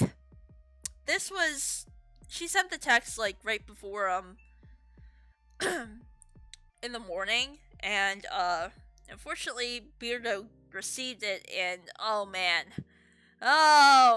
he had a full-ass meltdown. Like, he was apparently so distraught that he basically skipped an entire AP history exam he skipped out an entire AP history exam to just basically cry in the bathroom over it. And, yeah, let's just say that his reply was very guilt-trippy as well. I forgot what exactly he wrote, but I distinctly remember him, Ada sending me, like, a screenshot of the text, and, like, what Beardo wrote specifically contained the words, "You made me slit my wrists in despair," or something. Note that he did not actually self-harm. It was, like, he was using it metaphorically, but even so, it was still very shitty and, like, definitely a very manipulative thing to do.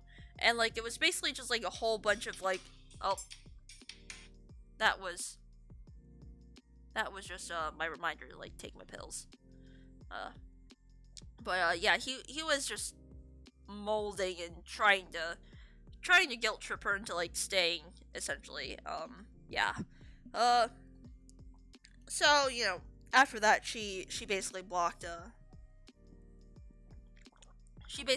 Beardo everywhere, and they had to communicate with, like, another friend as a middleman. Bless his heart, that he managed to take care of this entire situation.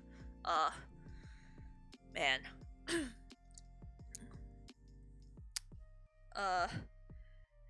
He then, like, you know, sent a few more, like, really guilt-trippy messages, including saying stuff like, yo, we were too similar so it wouldn't have worked out. No. the reason why it didn't work out is because you were being a jealous little bitch and did not respect my friend's boundaries, you know? Gee, I wonder why she would choose to break up with you in that situation? Huh? Yeah. And then, you know, essentially that entire esports friend group ostracized him, and good for them, you know? And then, yeah, after all was said and done, Ada basically told me, spilled the tea over me, spilled the tea to me over Discord, and, well, honestly, I was kind of pissed that she did it after she told me after all was said and done, you know? Not gonna lie, maybe it was for the best that she didn't tell me, because I know I definitely would have torn Beardo a new one.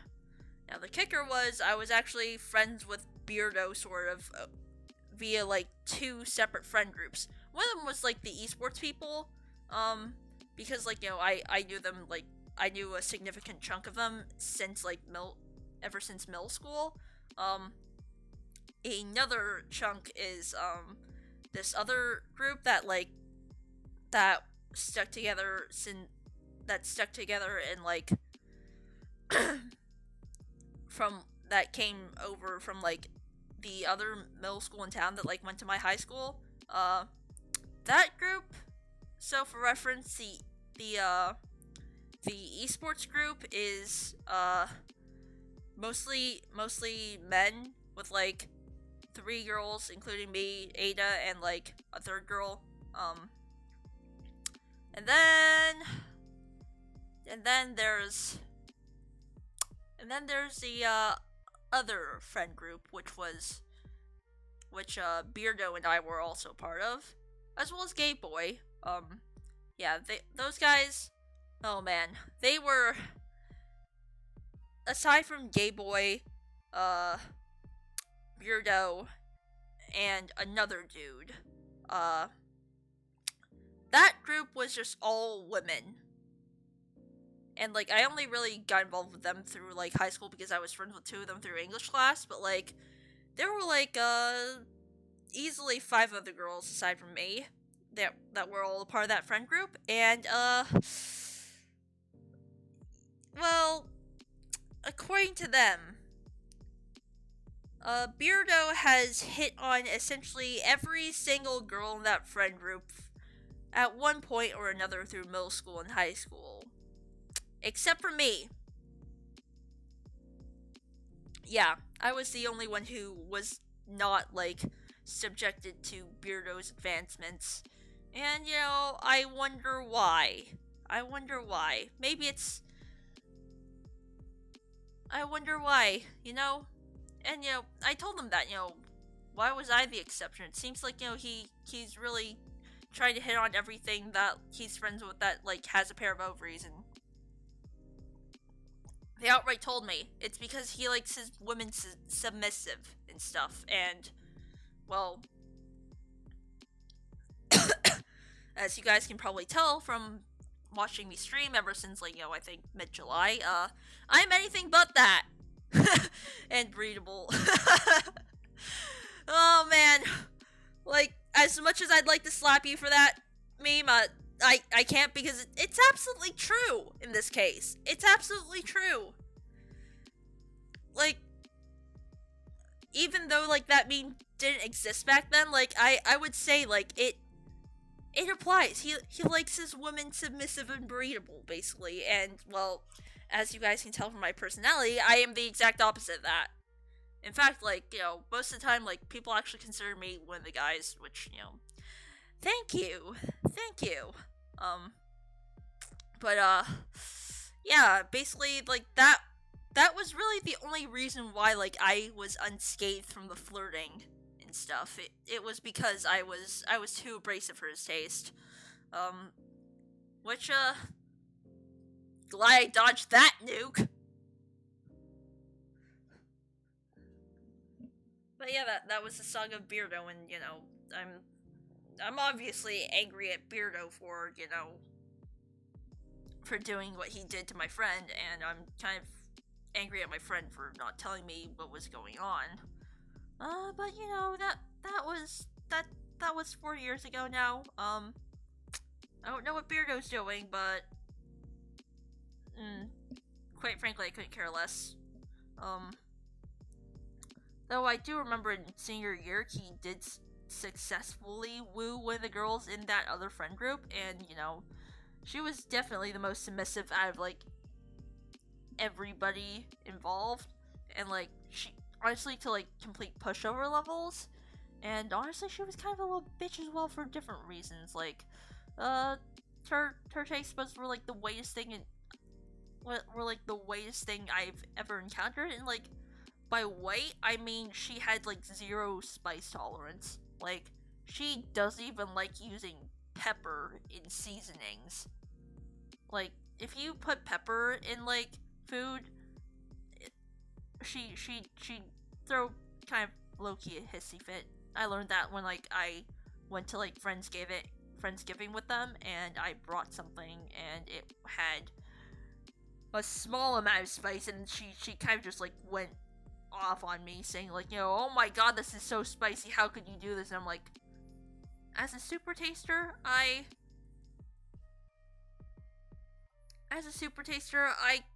know that I have like a lower spice tolerance than like most people, but like still, seriously, all this has like salt and pepper in it. And like, sure, I did go a bit heavy on the pepper, but like, come on. Having a little spice in your life is good. I want to say something, but I had half a spoonful of Vindaloo today and it destroyed me.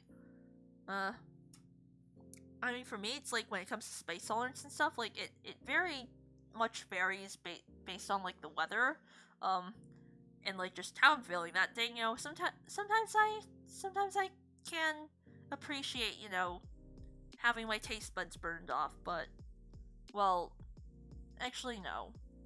My spice tolerance is still shit anyway, because like even if I can psychologically handle it, I'll still be on the bathroom crying in pain a few hours later. Yeah. So like, you know, if my tongue doesn't get me, my intestines will. It's kind of bad. But yeah, she really got angry at that for me bringing a dish that like had apparently too much pepper in it, and she also got angry at me for bringing chunky mashed potatoes, and I'm like, come on. The recipe I use is like specifically smashed potatoes. It's supposed to be chunky. And she's like, no, you have to puree it and like pulverize it and stuff, and I'm sorry, but nobody else seemed to have a problem with it, you know? And quite frankly, I like my mashed potatoes with like visible chunks of potato in it. Or rather, like, you know, it wasn't like, you know, pureed mashed potatoes with like, you know, lumps in it. It was very obviously freshly boiled potatoes that were like, you know, hand mashed, you know? Hold up, chunky mashed potatoes? Sorry, we can't be friends anymore. But now, like, you know, my family doesn't really own anything like pulverized potatoes and stuff, and quite frankly, I don't like using those potato flakes. Because, like, you know, I like letting people know that, like, the stuff I make is, like, you know, actually contains potato in it. So, like, you know, when I made mashed potatoes then, like, I made sure to, like, you know, have it actually be, like, you know, hand mashed potatoes. Like, I actually went in with a fork and, like, painstakingly individually mashed every single potato. You know? So it's like, it's just like, you know, gee, thanks for invalidating all my work. And, like, I essentially had to make the blandest mashed potatoes possible, like, on site. It was, you know, admittedly quite an insult to my own culinary skills. And also, like, you know, she really couldn't handle anything that's not like American food. Like, she was complaining about like the local Chinese restaurant that we had, like the one that I said that Ada went on that awful date with Biro to, like the only good Chinese restaurant in the town. she only gets one thing from there, and that's, like, California rolls and, like, the most generic fried noodles you can imagine. Like, those are the only things that she can eat. Everything else is, quote-unquote, too exotic for her. And then, like, there's, like, the one ramen place in town. Like, she apparently ramen is fine for her, but, anything else, too exotic. Oh, and, just stir-fry and stuff, just classic American Chinese food, and quite frankly, what? You have me here. Like, I'm sorry, but yeah, that's just me judging her taste buds for being so bland and stuff. Like, honestly, I wouldn't be surprised if she had some sort of British heritage in her, because the Brits are not very famous for how good their cooking is. But yeah, eventually her and Beardo got together, and honestly, it was kind of a match made in hell. They were both equally sort of bitchy towards each other, and yeah. And of course, Beardo just, like, didn't like the rest of the friend group, so he started isolating her and stuff, and, like, honestly, she didn't really mind, so... Because, like, he didn't approve of the other friend group, so, yeah, he essentially just tried to isolate her from us as much as possible, because we were worth hanging out with, milady. So, honestly, good for him. I don't want him anywhere near me, period. So, yeah, that... Though, last I heard, they did break up. Sometime in, like, sophomore year, so... That is essentially the Saga of Beardo. And... with that... yeah, you can't complain if somebody's feeding you, yeah. Like, honestly, I think she would have complained even more if I brought dumplings, just like, ew, what sort of whack-ass filling did you put in here? Did you put, like, chicken eyes or something? Like, seriously? Just because I'm Chinese doesn't mean, like, I automatically eat all sorts of weird shit, And, like, even if I did, because, like, spoiler alert, my mom and I do enjoy, like, eating, braised chicken feet. Like, I know that sounds gross and weird, but, like, please, don't knock it until you try it, It's actually not as bad as you think it is. But, yeah. Even, like, if I did, I obviously wouldn't be bringing it to a party, because, some things are just best enjoyed when, by yourself, because that it is too culturally weird for other people. It's not as bad as you think it is. Well, a recommendation. Yeah, it's actually really good. It's just, some people just can't get over the fact that, like, it is chicken feet, so, like, I understand that, but, like, if you are in the mood for, like, being adventurous, I do recommend trying, like, braising chicken feet. It's pretty good. And, don't worry, Apocalypse, I'm actually gonna be ending soon, because my phone is, like, on only 10% battery. So, yeah. I gotta head to bed as I have work later. Enjoy the reading session. But yeah. In that case, I will be heading off now as well. It's 11:44. Man, I went over the time, that I thought I was going to go. But anyway, yeah, my throat is hurting. And y'all gotta get a longer phone cable. It's less of an issue of a phone cable, and more of an issue of, even if I did have a phone cable, I don't have a stand that allows me, like, thread the cable through. That's the issue. But don't worry, I have one coming in through the mail soon, so hopefully that problem will be taken care of. But yeah, in that case, thanks for coming to my, pre-Halloween stream.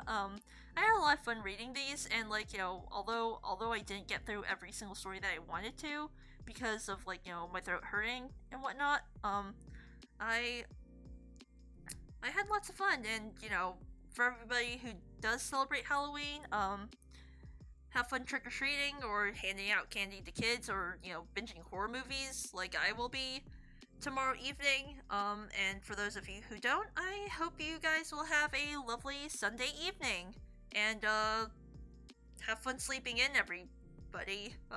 I know I'm definitely looking forward to a daylight savings time ending. So yeah, good night everyone, and good night everybody. Listen to your public health officials, sanitize, wash your hands, and I will be signing off now. Good night.